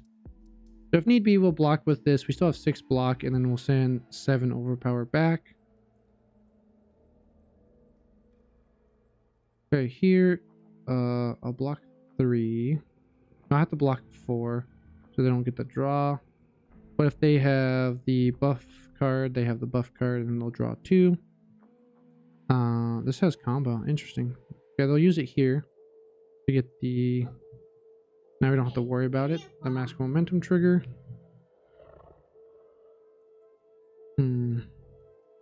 Like, I know Breaking Scales is there. I just didn't think this was the card that they cared about hitting at the moment. Yeah. Pass. Okay, this will be our 5th match with Gravy. I said I was do 6. Yeah. Oh, Stream Elements posting everything. I don't post on... Did I take it out? I don't stream on Kick anymore. And what's that top one? YouTube, me, Discord, Twitter. Yeah, Kick. I need to edit that one so Kick doesn't get added anymore. I only stream on YouTube now, so I need to take that one out. Do I have anything relevant? I have a TikTok, but I don't post any... Because I feel like there's some people that do it pretty well in regards to short form. F5, refresh. They're searching, okay. Short form of Flesh and Blood. But when it comes to Talishar in my live streams, I feel like there's not a good not supple. I don't think it makes for good. What the hell is this? And what did they name? Does this name something? No, it's just Surging Strike. If River Flush, Rushing River or Flood of Force, this gets +3 dominate. When this hits, they banish the top card. So I assume they make one of those, name this as one of those. Well, this is gonna have dominate anyways. They banish the top card on turn. You may play it. Interesting. Yeah, this sucks. Aggro sucks because our cards require us using 2 cards. 90% of how our deck plays on Gravy is you need 2 blues, whether it's to send one to the grave and play an ally and attack with it, or just play a High Tide card. So it's going to hit, but I don't want to take all of it. Let's see what they get. I'm not going to peek because they're going to get it and it just shows me, and then I can look in my own turn what the next card will be. Oh, they're on advance the top card of your deck. Oh, okay. Well, till end of their turn, they can play till their next turn. Play Dishonor. They're just gonna play it for 2. 2 Gogan. Okay, yeah, we'll take 2. On our turn, we can get Limpet and swing an on hit. They discard a card, or we can send 6 overpower. I think the discarded will be stronger. And at least we'll have an ally on board as well. Jiminy Christmas. Yeah, that's. I think I don't know what to do here. Like, I could block out and then just have a 5-card hand again, block out, have 5-card hand again, block out till I have allies and they kill me, or try and receive. Jesus. Yeah, I have to try and get some sort of tempo back. I'm gonna do that with the potential on hit with Cuddy for 4, making them discard a card. I don't think 7 overpower is gonna make a difference to them. I think they'll just take it because I'm at 9. I'd rather keep their whole hand. I'm just curious what the top card's going to be. It is Pummel. Okay, that's not the greatest thing to see. But we'll play this. And then off of blue, we can play this. Buff and attack. So we'll attack for 4.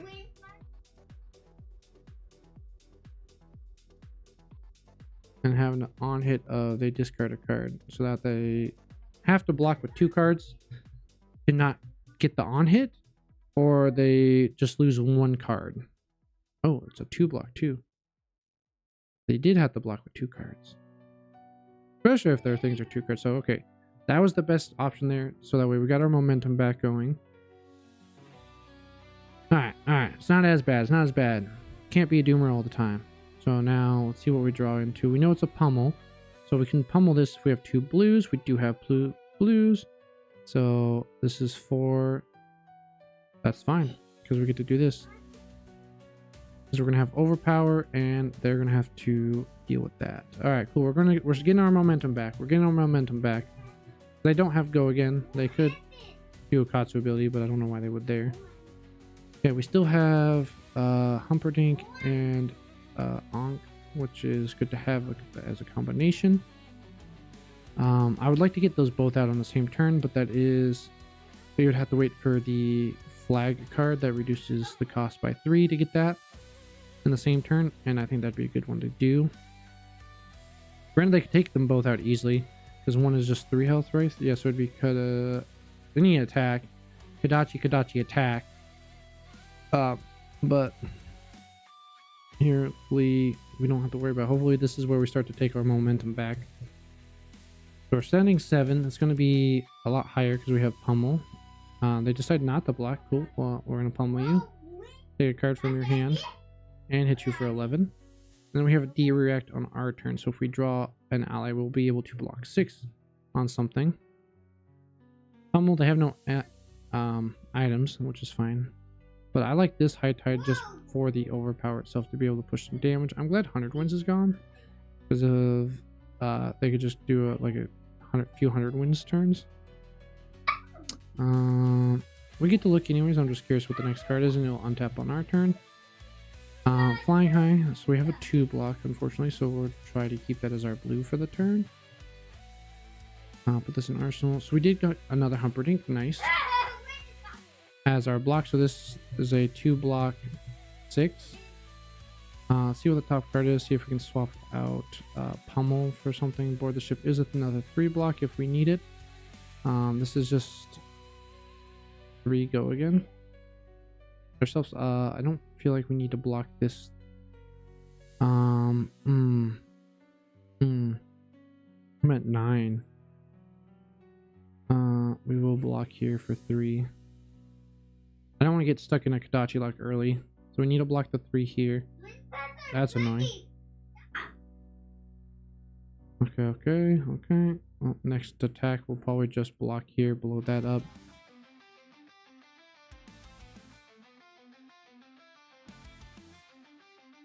Okay. Might have to swap out the pummel. No, we'll block Kadachi here with pummel.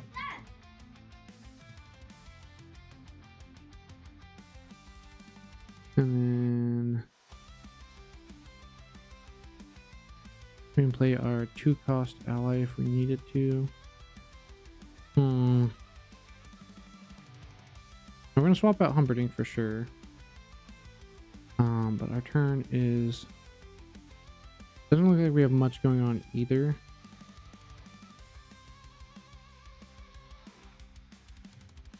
Swap out the Humperdinck. Board. Ship. I think that the best we can do is just send 6, as we don't have a weapon. This is like the downside of... like, illusionists have things that they can easily get on board. Art is a little bit harder to build and it's easier to get rid of because you can just hit it. Whereas with illusionists, you have to target. You could hit them as well, their allies, or you could also just target the gravy, and then you have the potential to block and keep your allies around, or the prism. Whereas you get incentives with mask momentum. Oh lordy, this hand is GG for us. We got the hands of hands here. Yeah, good game. There's no going around that. Yeah, surging strike into surging strike into that. We have 3 non-blocks. We break 1, block another, so we block 6. We block the first one here, block the next one here, and then we take 4. And we still have 2 allies in our hand.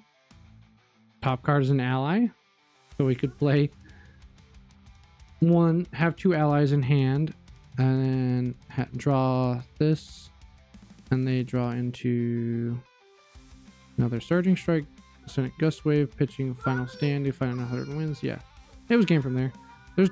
That's a rough one. Any aggro, so that's another loss on us.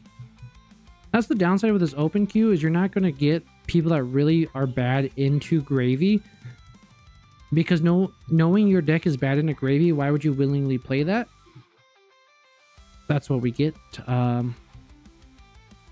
little rough. Like if we go look at, did I favorite his list yet or no? We go to favorites. Can you make it public? We go format, classic constructed. Then we go gravy bones. Made it the other, I don't know if you made it public. Search deck author name, tech low. This was yesterday's that he made. So they're on a super aggressive line with E-Strikes, Jittery Bones, Command and Conquer, and Command the High Seas. And then they have their allies in the sideboard, bringing in which ones they need based up on the matchup. I think Sunken Treasure needs to come in for us, potentially.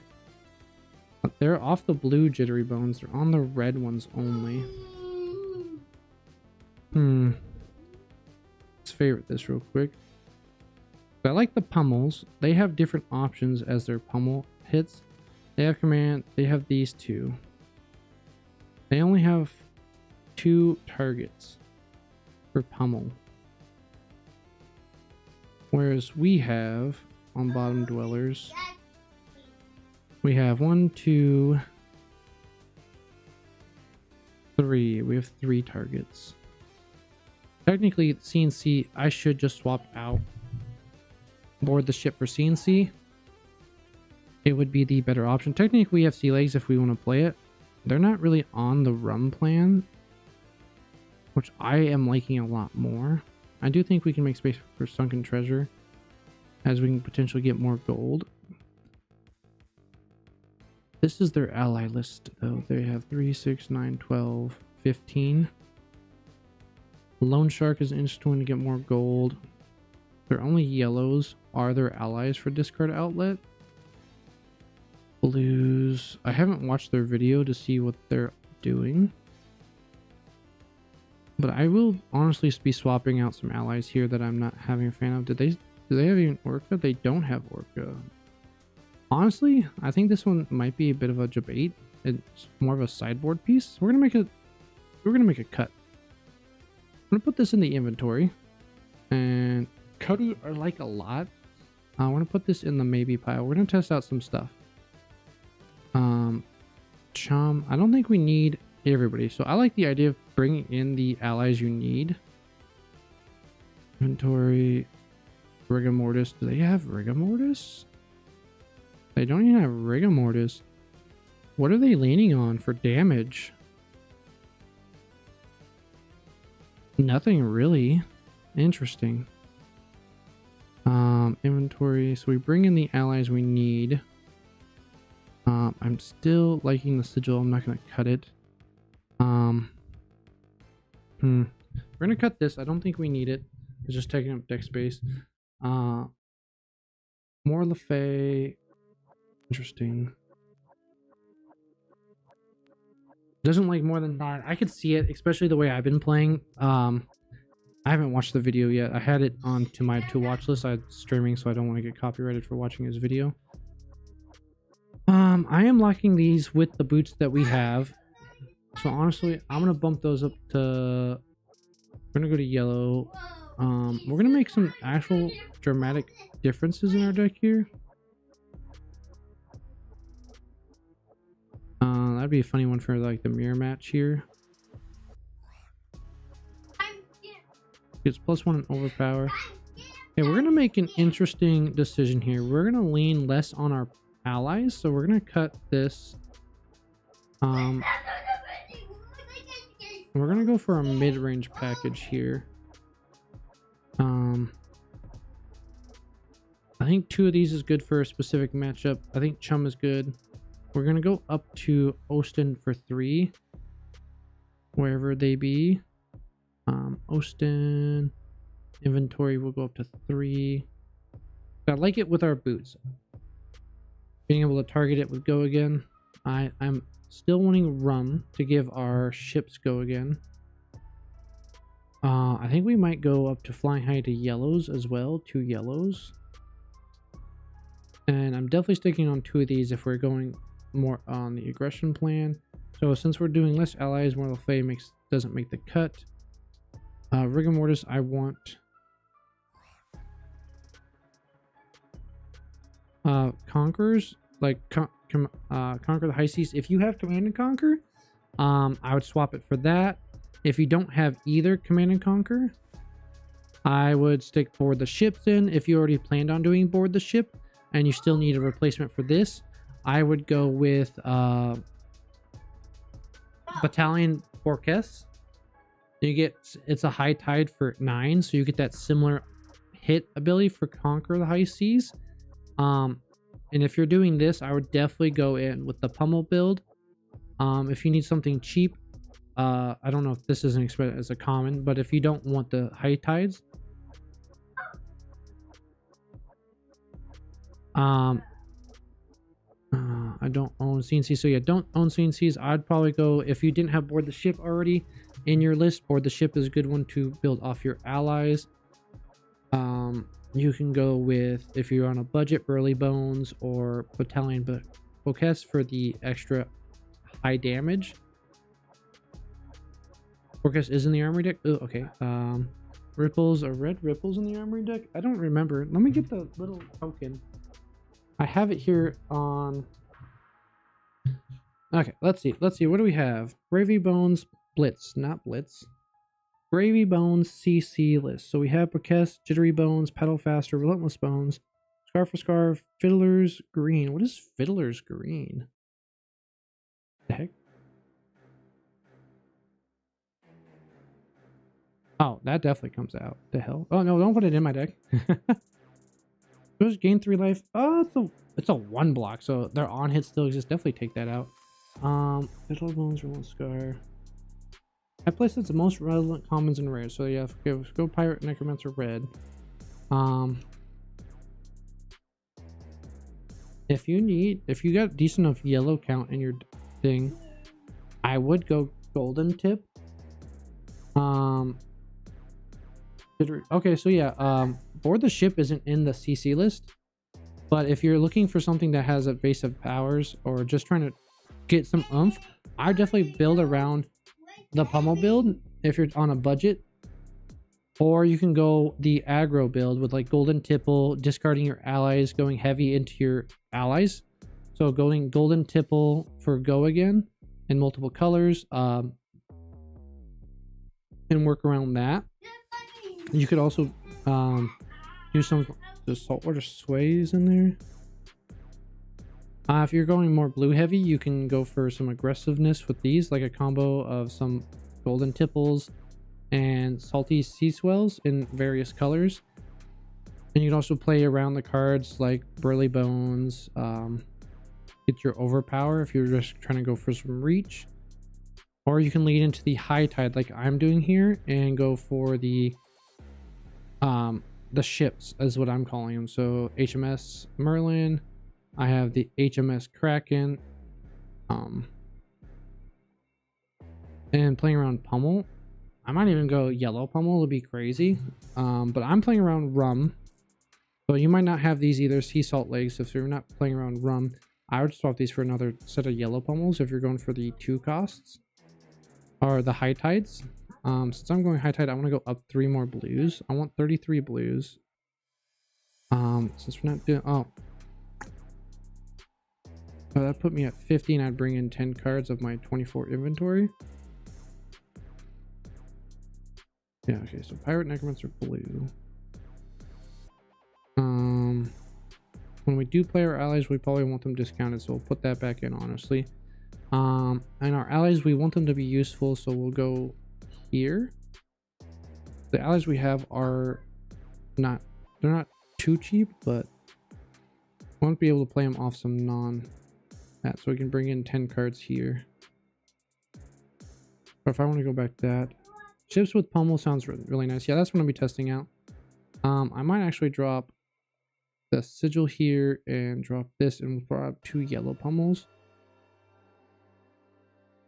Inventory, oh no, into certain matchups.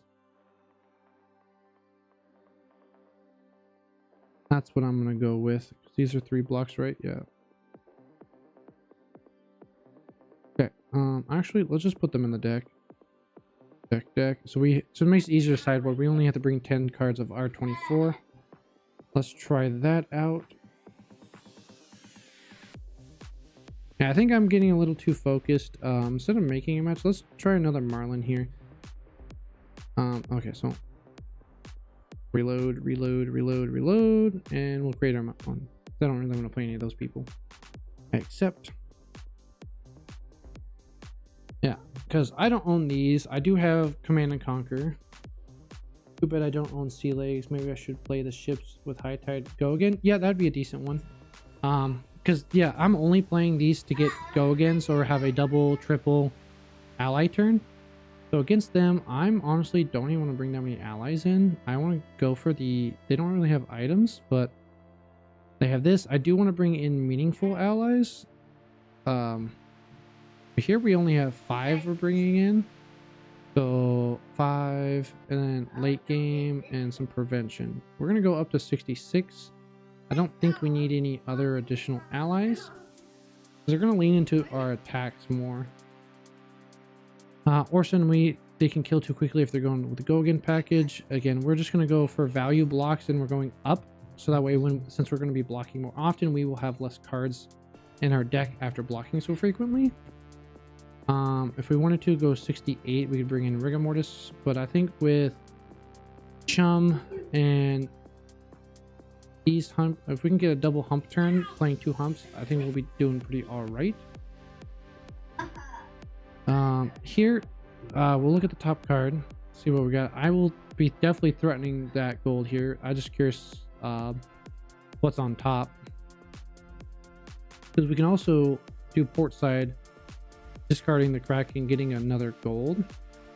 For Chart the High Seas, honestly, Chart the High Seas, we get a gold, we get potentially some more resources, and if this was an ally, I would 100% do the port side, break the ally, drawing Chart the High Seas, get the resources potentially off Chart the High Seas, play the ally, board the ship.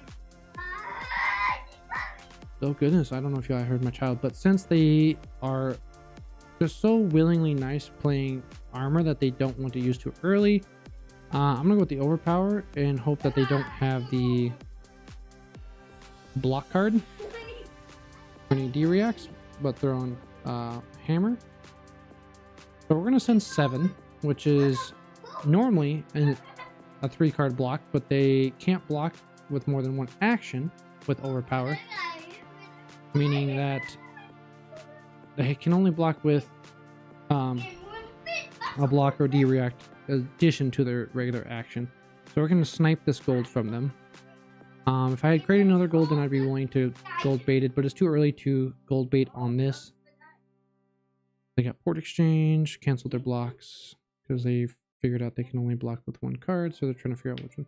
By the way, I think there might be a loading spinner on your stream on the side. I thought it might be me after reloading stream there. It's also in the center of my screen. So I tried to make a stream. I canceled it because it was tweaking, and then I created it again, and the loading screen is on my thing, so I don't know what's going on. I did change a bunch of settings recently, so it might be OBS and YouTube not communicating properly, and the stream is causing that, because when you look me up, there's 2 streams, one upcoming and one already current, and it's technically the same stream, so that might be where the error is coming from. So yeah, I think YouTube and OBS is having a communication error because I started a stream, canceled it because I had my settings wrong initially. Okay, cool. Board the ship. We don't have an ally. We can look at the top card, potentially break an ally with this. Okay, yeah. Okay, as long as it's not too big of a deal. If it was very obnoxious, I'd be kind of upset, because the only thing I can really do is to end stream, restart it. I don't really want to do, because if I'm going to end stream, I'm going to go do chores and eat, which I might do. We've been streaming for 2 hours. I do want to get a couple Kano games in after this, though.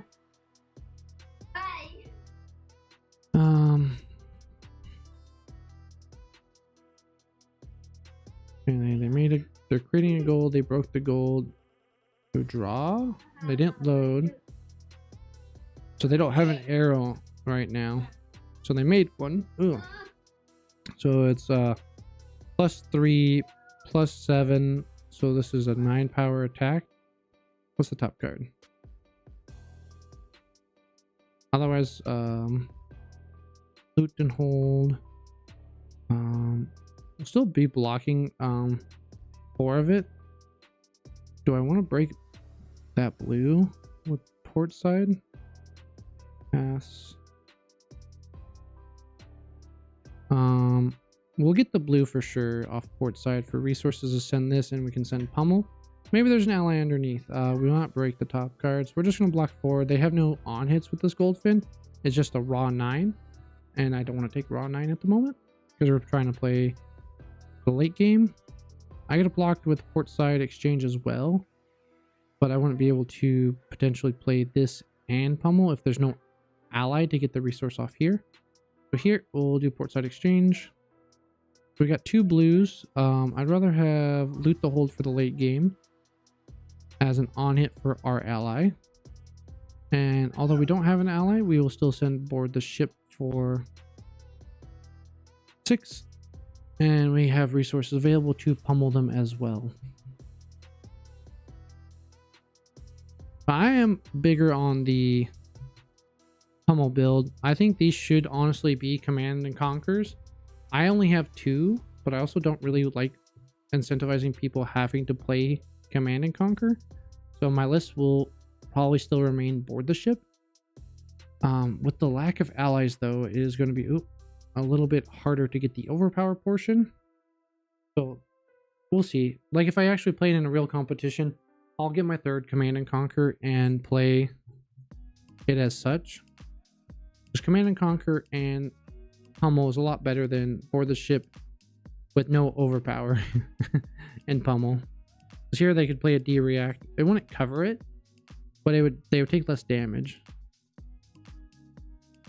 But I think Gravy decks are going to start leaning into less of an ally build unless we get some extra support. as it currently is not the greatest build. It's too easy to clear the allies and be incentivized to do so, like with Prism Ninja. Ooh, amplifying arrow is an interesting one, as you'd have to get it face up to... Oh, thank you, YH, for the subscription. It just now hit my notifications on my email, even though you got here probably 28 minutes ago, I think the email said. We could draw off the gold and get an arsenal, but I'm fine with not arsenaling here and keeping the gold for a better swap. Like on this turn, we can swap a card for Chum, and then we can break Chum off with Jittery Bones. I don't know why my notifications, I don't have it set up on Steam Elements, which I should. I need to look into a video how to set that up properly. Do we even want to block drill on hit? Active on hit. Where did it get the aim counter from? Am I blind? When this hits, oh, it just has the regular one. Okay. I'll put a minus counter on an equipment. Pass. That's fine. Probably on gold baited hook, or I put it on the hook because it's the only real equipment I'll be blocking with. They don't have 4 resources, so that's a yellow and a red, or 2 reds. Otherwise, I would have definitely hammerheaded, making this 8, which is much bigger, warranting a block.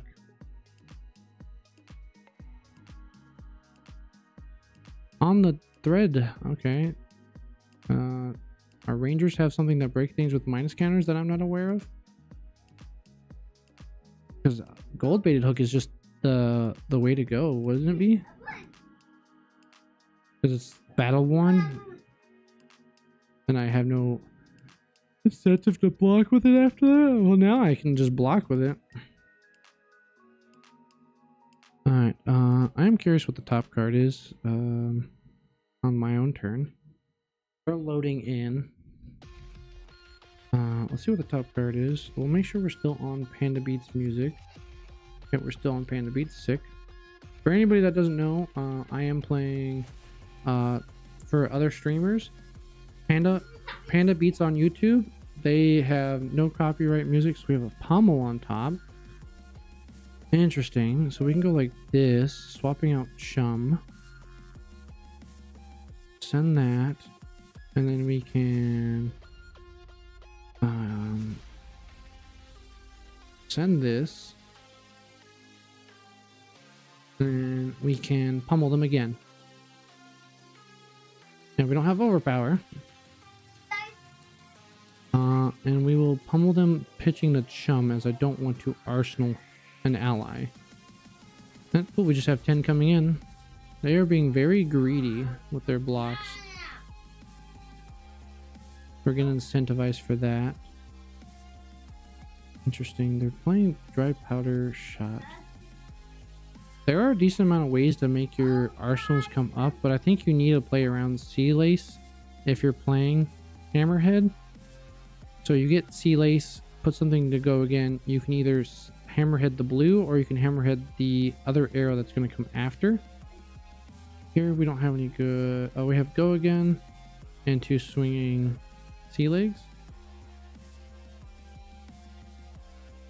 I put an arrow, gets +3. I do like this card.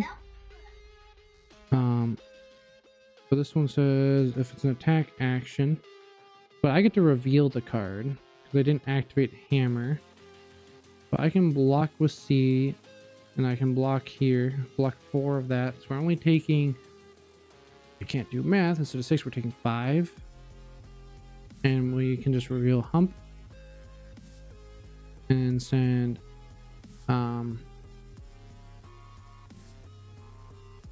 we can also look at the top card.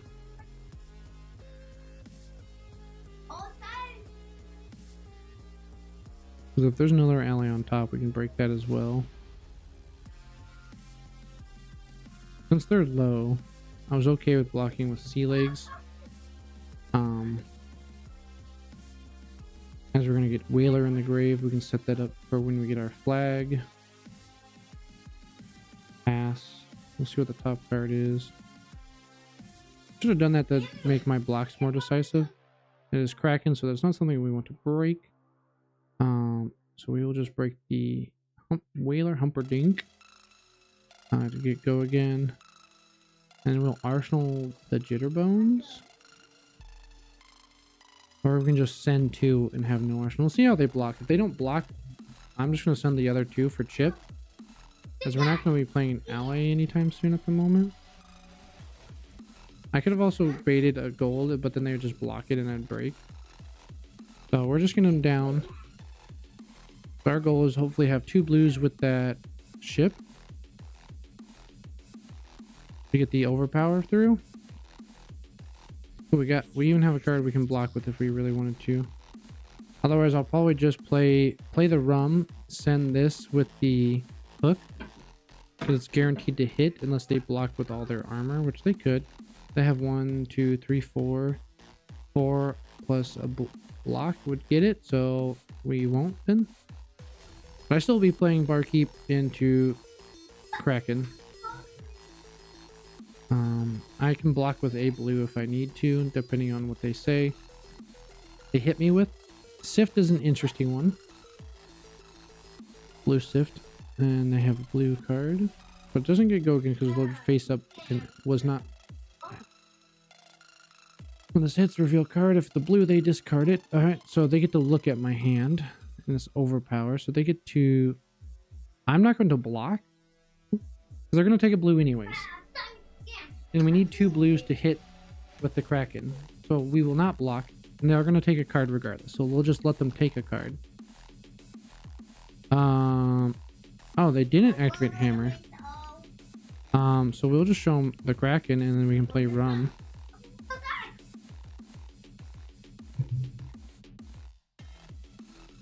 Yeah, reveal card from hand. If it's blue, they discard it. Well, there's a non-blue card for you.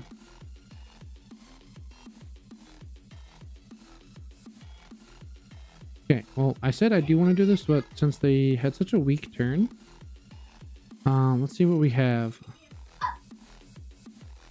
So we don't have that many allies at the moment that are worth it. If this was a blue, we could not do anything. It would have to be the thing. So yeah, we are still on playing Rum, sending Kraken.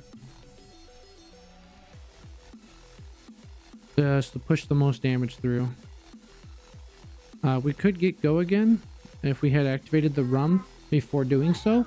And then we were able to, if we had Sawbones, play Sawbones, but we don't. It's fine. So we get 4 through. We are currently on the high end of the tempo, but they do have potential still. Alright, so we have another ally here, so we can get go again with this. And depending on what they swing at me, they're playing Lone Shark. They can make a Harpoon, but they already have something in their arsenal. If it's a blue, I would Seal a Song. Wrong. Give it go again. You can eat a gold to load. You don't have another arsenal slot, so I don't know why you're drawing there. You can't load. I would have just sent Hammerhead with whatever you have if you had. Well, no, maybe they didn't have another blue. They've been playing a decent amount of reds. So again, at the current moment with my knowledge, I'm just going to be sending 2. That's 5. I don't care about that 5 damage.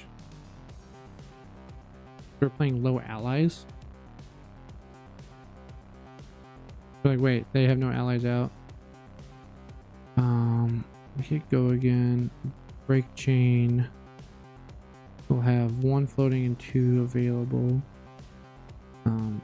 Still can't play hump because we'd have what? I don't care about the 5, honestly. In my own turn, I can see what the top card is.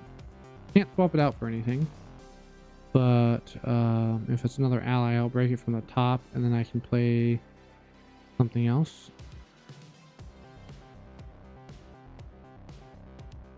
And I can play this if we need to. It is Called by the Grave. Cool, so it gives us another ally. So we'll pitch this breaking this to get go again. We're not gonna play anything off of it. Depends how they block. We'll see how they block. If they don't block the 4, then we'll play Chum and then swing for another 4.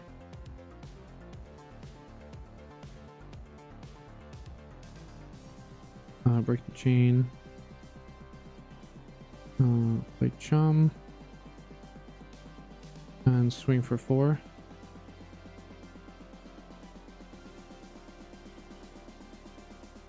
Put them at 3 if they don't block. The reason I decided to play an ally here, even though they can probably clear it, is just due to their life total discrepancy. They're at 3 now, so any big attack with overpower just kills them without them blocking with their armor. So we can use this to break that. We don't get a gold out of it.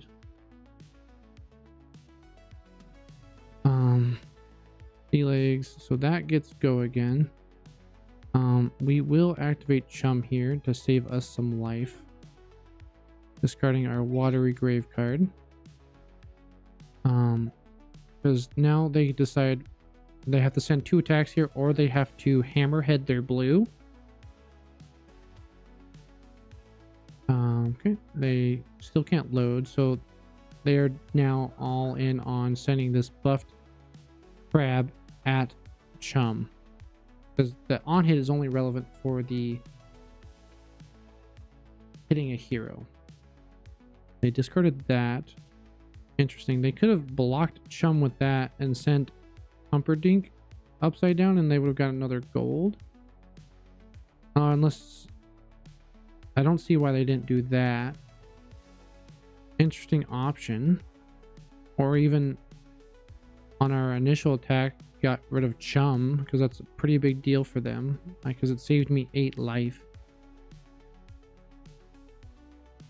Yeah, with their hand that I saw, I don't know what they drew, obviously, but they had at least a block card they could have used. Now we just get to send 7. Oh, they're gonna draw, load up a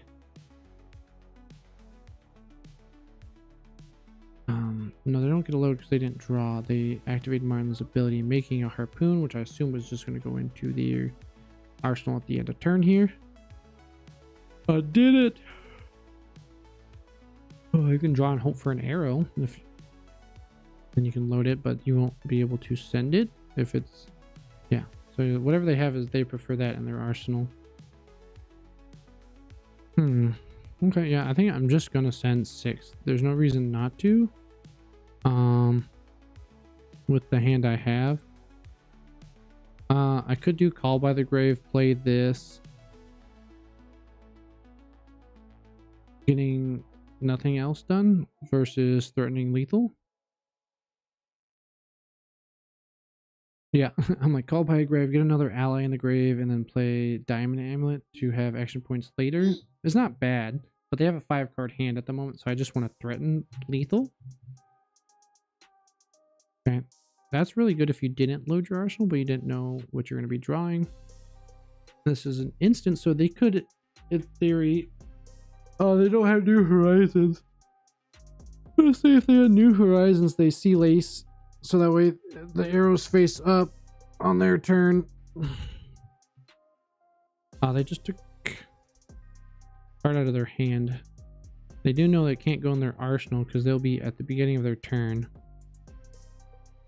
It is a delayed trigger, so they could Sea Lace if they were playing. They just put both their arrows into banish for no reason. Okay, so they're aware that they need to load one.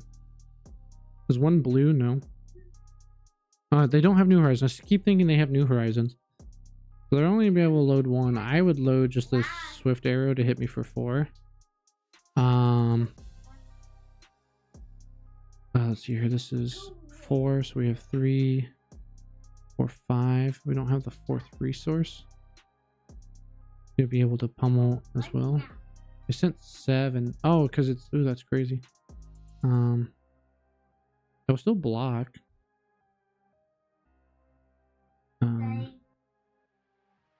could have blocked with an additional pummel, but You know what? Let's hit the top card, see what we get. No, they quit anyways. Yeah, I was just gonna send Kraken with 3. I don't know. Yeah, I should just blocked with a pummel. Red pummel. Play this. Go ahead. Did I have a 2 cost? No, I had a 3 cost. Okay, yeah, well, I think we were doing good there. I've been streaming for 2 hours of gravy. Do I want to play Kano at this point? That is our 6 games that I said I was going to play, but we changed so much of the deck. I think I'll play one more gravy list, and then I'll probably be done for the day as I have some chores I have to complete. Prism. Okay, I'm actually happy with this, with the new build we got going on here. So we do want the late game humper. We do want some prevention. They're not going to have items, but we do want poppers. I want the D-reacts. I want this. And I can't block with those. I think 6. Oh, they left. Alright, well, I was making my decision there. I still like to go first. Okay, against aggro here. We can bring in a couple more allies if we wanted to. Like Chum. Chum is a little bit rough for them to deal with. They don't have items, but I want prevention. I want prevention. Don't need the D-reacts. Go 62. Is there anything we would cut we currently have? I don't think there's anything worth cutting. Maybe the sea legs for some banished effects, but we'll go 62. We'll say good luck, have fun. I think gravy is a, there we go, good luck, have fun. So go first kind of deck. You get a lot out of setting up. Tip the barkeep. So this is pretty cool. We get a rum. No, do not give them a gold. And we get to send overpower, so they can't really block with their hand that effective. And then we can destroy the top card of their deck. And they don't have armor except for Crown of Providence, which they were going to save probably for Command the High Sea. And they only get 1 block, so they get to take 4, and we blow up their top deck. They boarded more cards than us. Interesting. Ooh, we get a D-react gone. That's sick. Alright, and we pass. And we get to, depending on how their turn goes, if there's nothing disruptive, I honestly would just like to send this with pummel. 3. I should have looked at the top card when it was declared as an attack. I wasn't paying much attention. Like I said, I just care about the cards I currently have. It does banish, so the flick knives were marked. Doesn't make much difference on this one because we're just going to get unmarked here from this attack, but they might get a buff for marked. Oh, nice. They can do a prevention. That's fine with me. And I think we're just going to get the most out of sending 6 in yellow pummel. We're going to send 9 them. If they don't block, they get rid of a card anyways. So they have Callistra. What they wanted to send, so that will be another 4. And we're not marked, so they can go dagger here with the blue and send it that way, so they can have go again if need be. So that's only 1. So they're just going to send the 4 with no go again because they can't flick me. They already flicked. This is where they messed up. What they should have done is let that attack hit without it, hit me with dagger, flicked, added Callistra, not flicked, but attack dagger. But I have a red, so I assume that's a card they want to have arsenaled as well. Okay, we'll just take the 4 here, as it has no meaningful on hit, is just 4. And that is their action point for the turn. What are you doing, buddy? Are you pushing? Oh, you have the Iron Golem killing blazes. Yeah, he likes to play in creative instead of like death matches between like villagers, pillages. He gets drowns and wolves. He has fight. He's just doing death matches over there. So we'll save rum. Well, we don't get to save anything. We're pitching both these cards. Yeah. It is, ooh, they are blocking 3. Interesting. We have 6 coming in. They're preventing 3 of it. So I would still give a block. We know they're running D-Rex because we blew one of them up. But okay, cool. So they think they get a full block, which is, I'm honestly glad that they got that because they committed another block thinking they would get a full block. Pummel hits, so we get to get another discard from them, and knowing them that since they're red heavy, they might not be able to play their dagger and attack action combined, which is what they like to do, as a lot of the new assassin cards that are good care about being marked. That's a good one to get rid of too, so we don't have to worry about getting what you call it, flick, and then they get it back. So with this hand, we're definitely gonna use this to see what the top card is. That way we don't have to use compass. It's unfortunate that we don't have any good targets for port side, so it could be a block. If the top card is an ally, we will Jitterbones. Yeah, we will say block here and just hope the top card is blue with throw to caution. Yeah, we'll let that flick knives hit first. We took the 1 damage. Now we will prevent 3. It is not a ally on top. So what we can do, we don't have any allies in here. Our hand is a little scuffed, to tell you the truth. So we will just send 2 at them.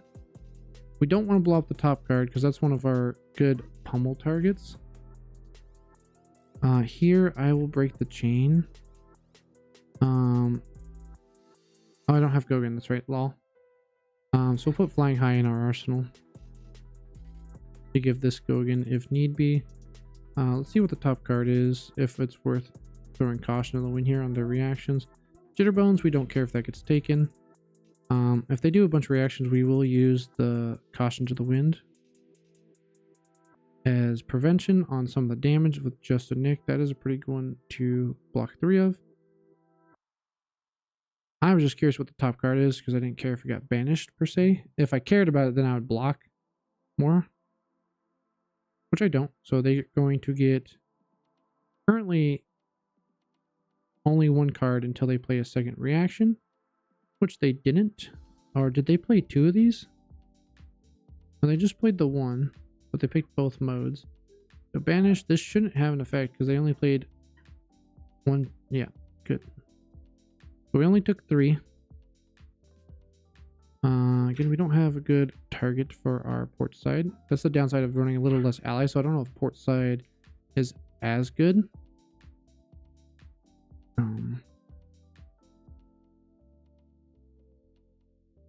In the deck, we can definitely block with it.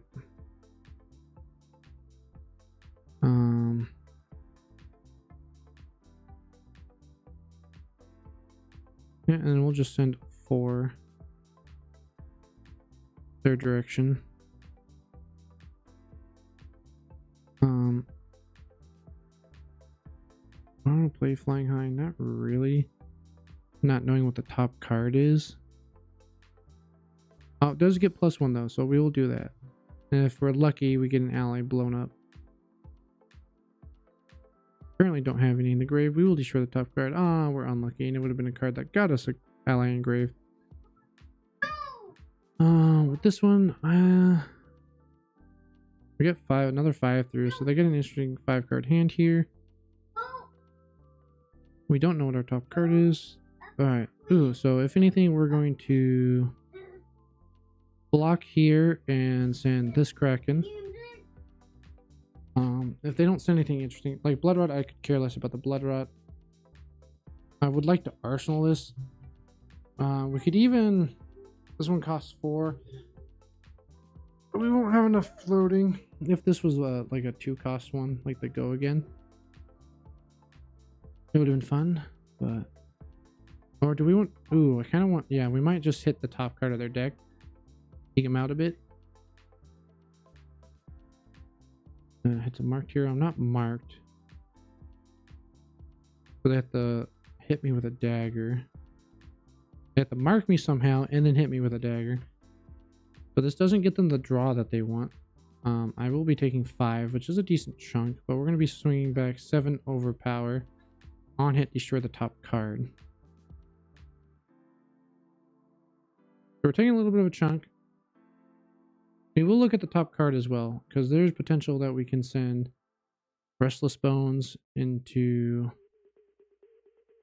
Oh, I don't want to take 6 though. That's annoying. YOLO. We're taking 6 and we're going to send 7 overpower. YOLO. What is the top card? The Port Exchange.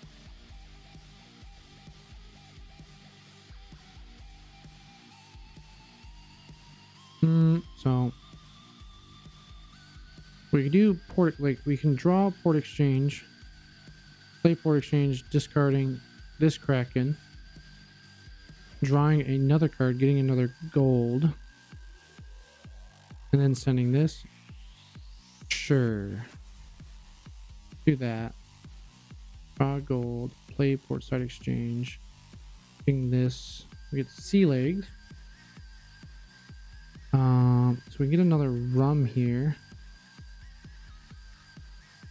And no, we don't need to get a rum. So we get an ally engraved now.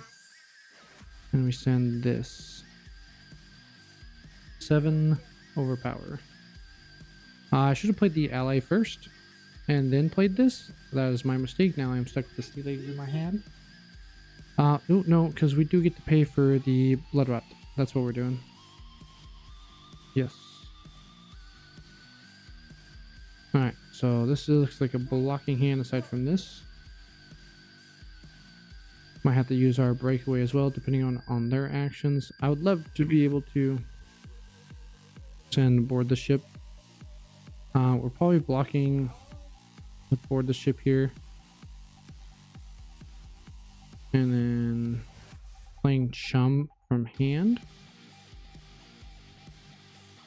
Or we can go... Oh, what are they going to target? Are they just doing it for the buff? But hits. Almost gone. We can heave ho. I can get... We're going to just Sawbones.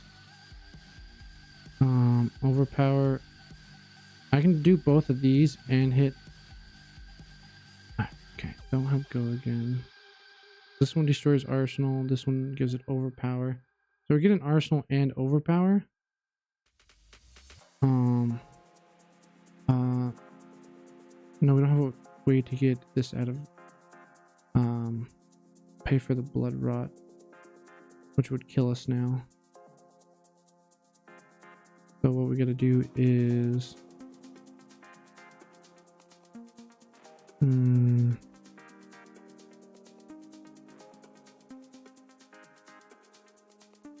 like this, play this, and pass. Yeah, I think they're just a little too aggressive and I took some bad blocks. Okay, they will tap this so to prevent 1 damage. It doesn't kill it. It doesn't do any damage to it. And we'll block out. Okay, well it's still targeting them. That's fine. That didn't do a whole lot. He strike for 7 is my guess. Oh no, Gogan might be better. Who knows? I don't know what's in their hand. Buff power for 7.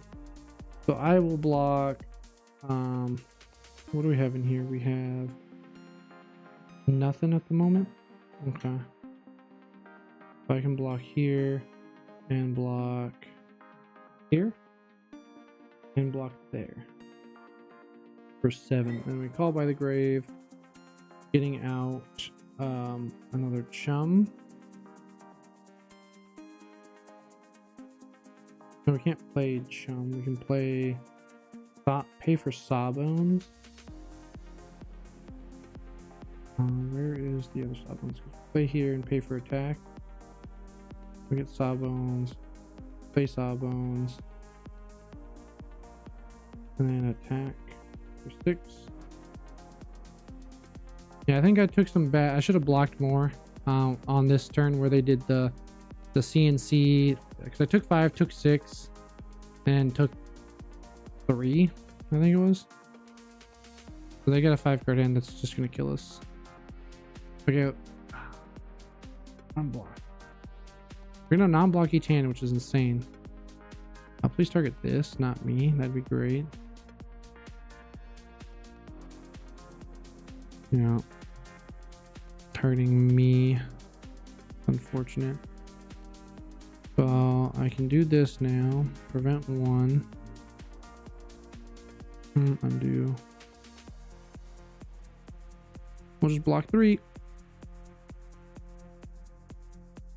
Shred. Oh, well, good game.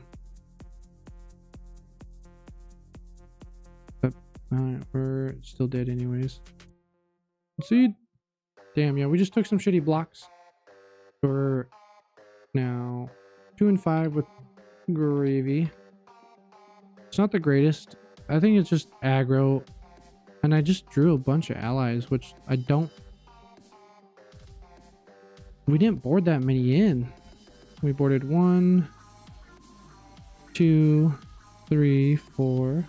So a playset of Chum, playset of Sawbones at 6.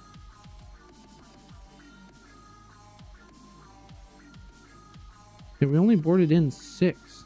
And we saw half of them because I pitched 2, played 1, and it's back already. I pitched that one. I pitched that one, so 2.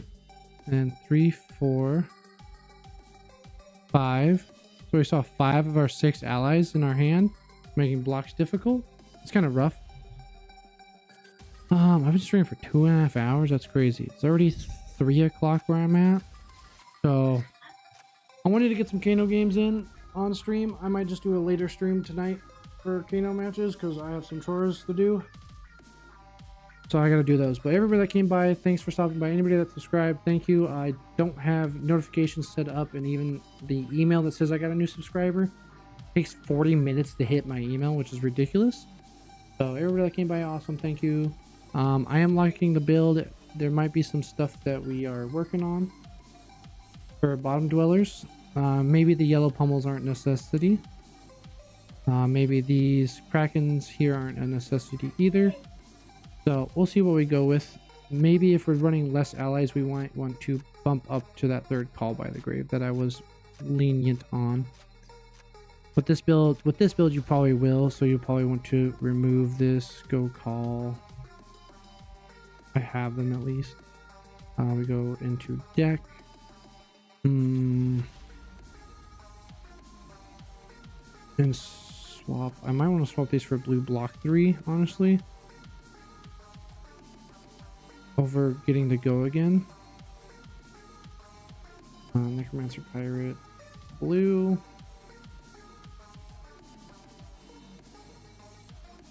We discard a yellow card. Honestly, we just put that in as our blue block 3. And we're good. Still need a blue block 3 to swap that for. Might be this. Murderous Rabble. For the... Oh, not that. Damn it. So we'll put that in. And then we were cutting the Flying High.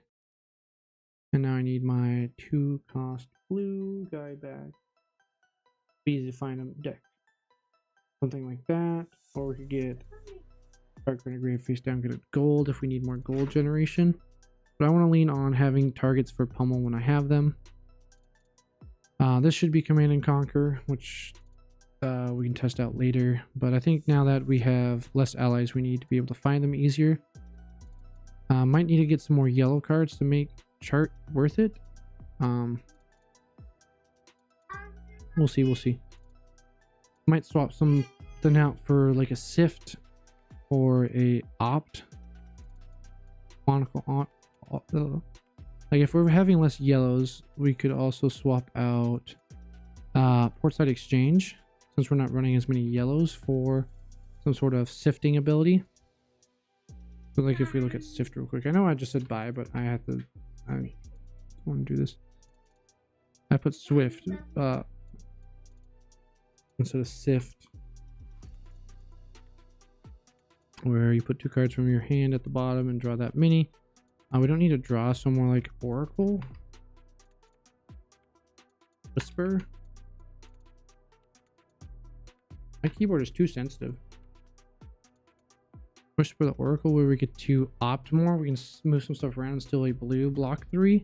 Whereas we're not running as that many allies. Port side might not be the way. Trying to find more of our attack actions. So we'll put that in the maybe. Because opting 2 is not bad, and then you can compass as well, trying to find what you're looking for. Alright, we'll try that at a different time. I'm gonna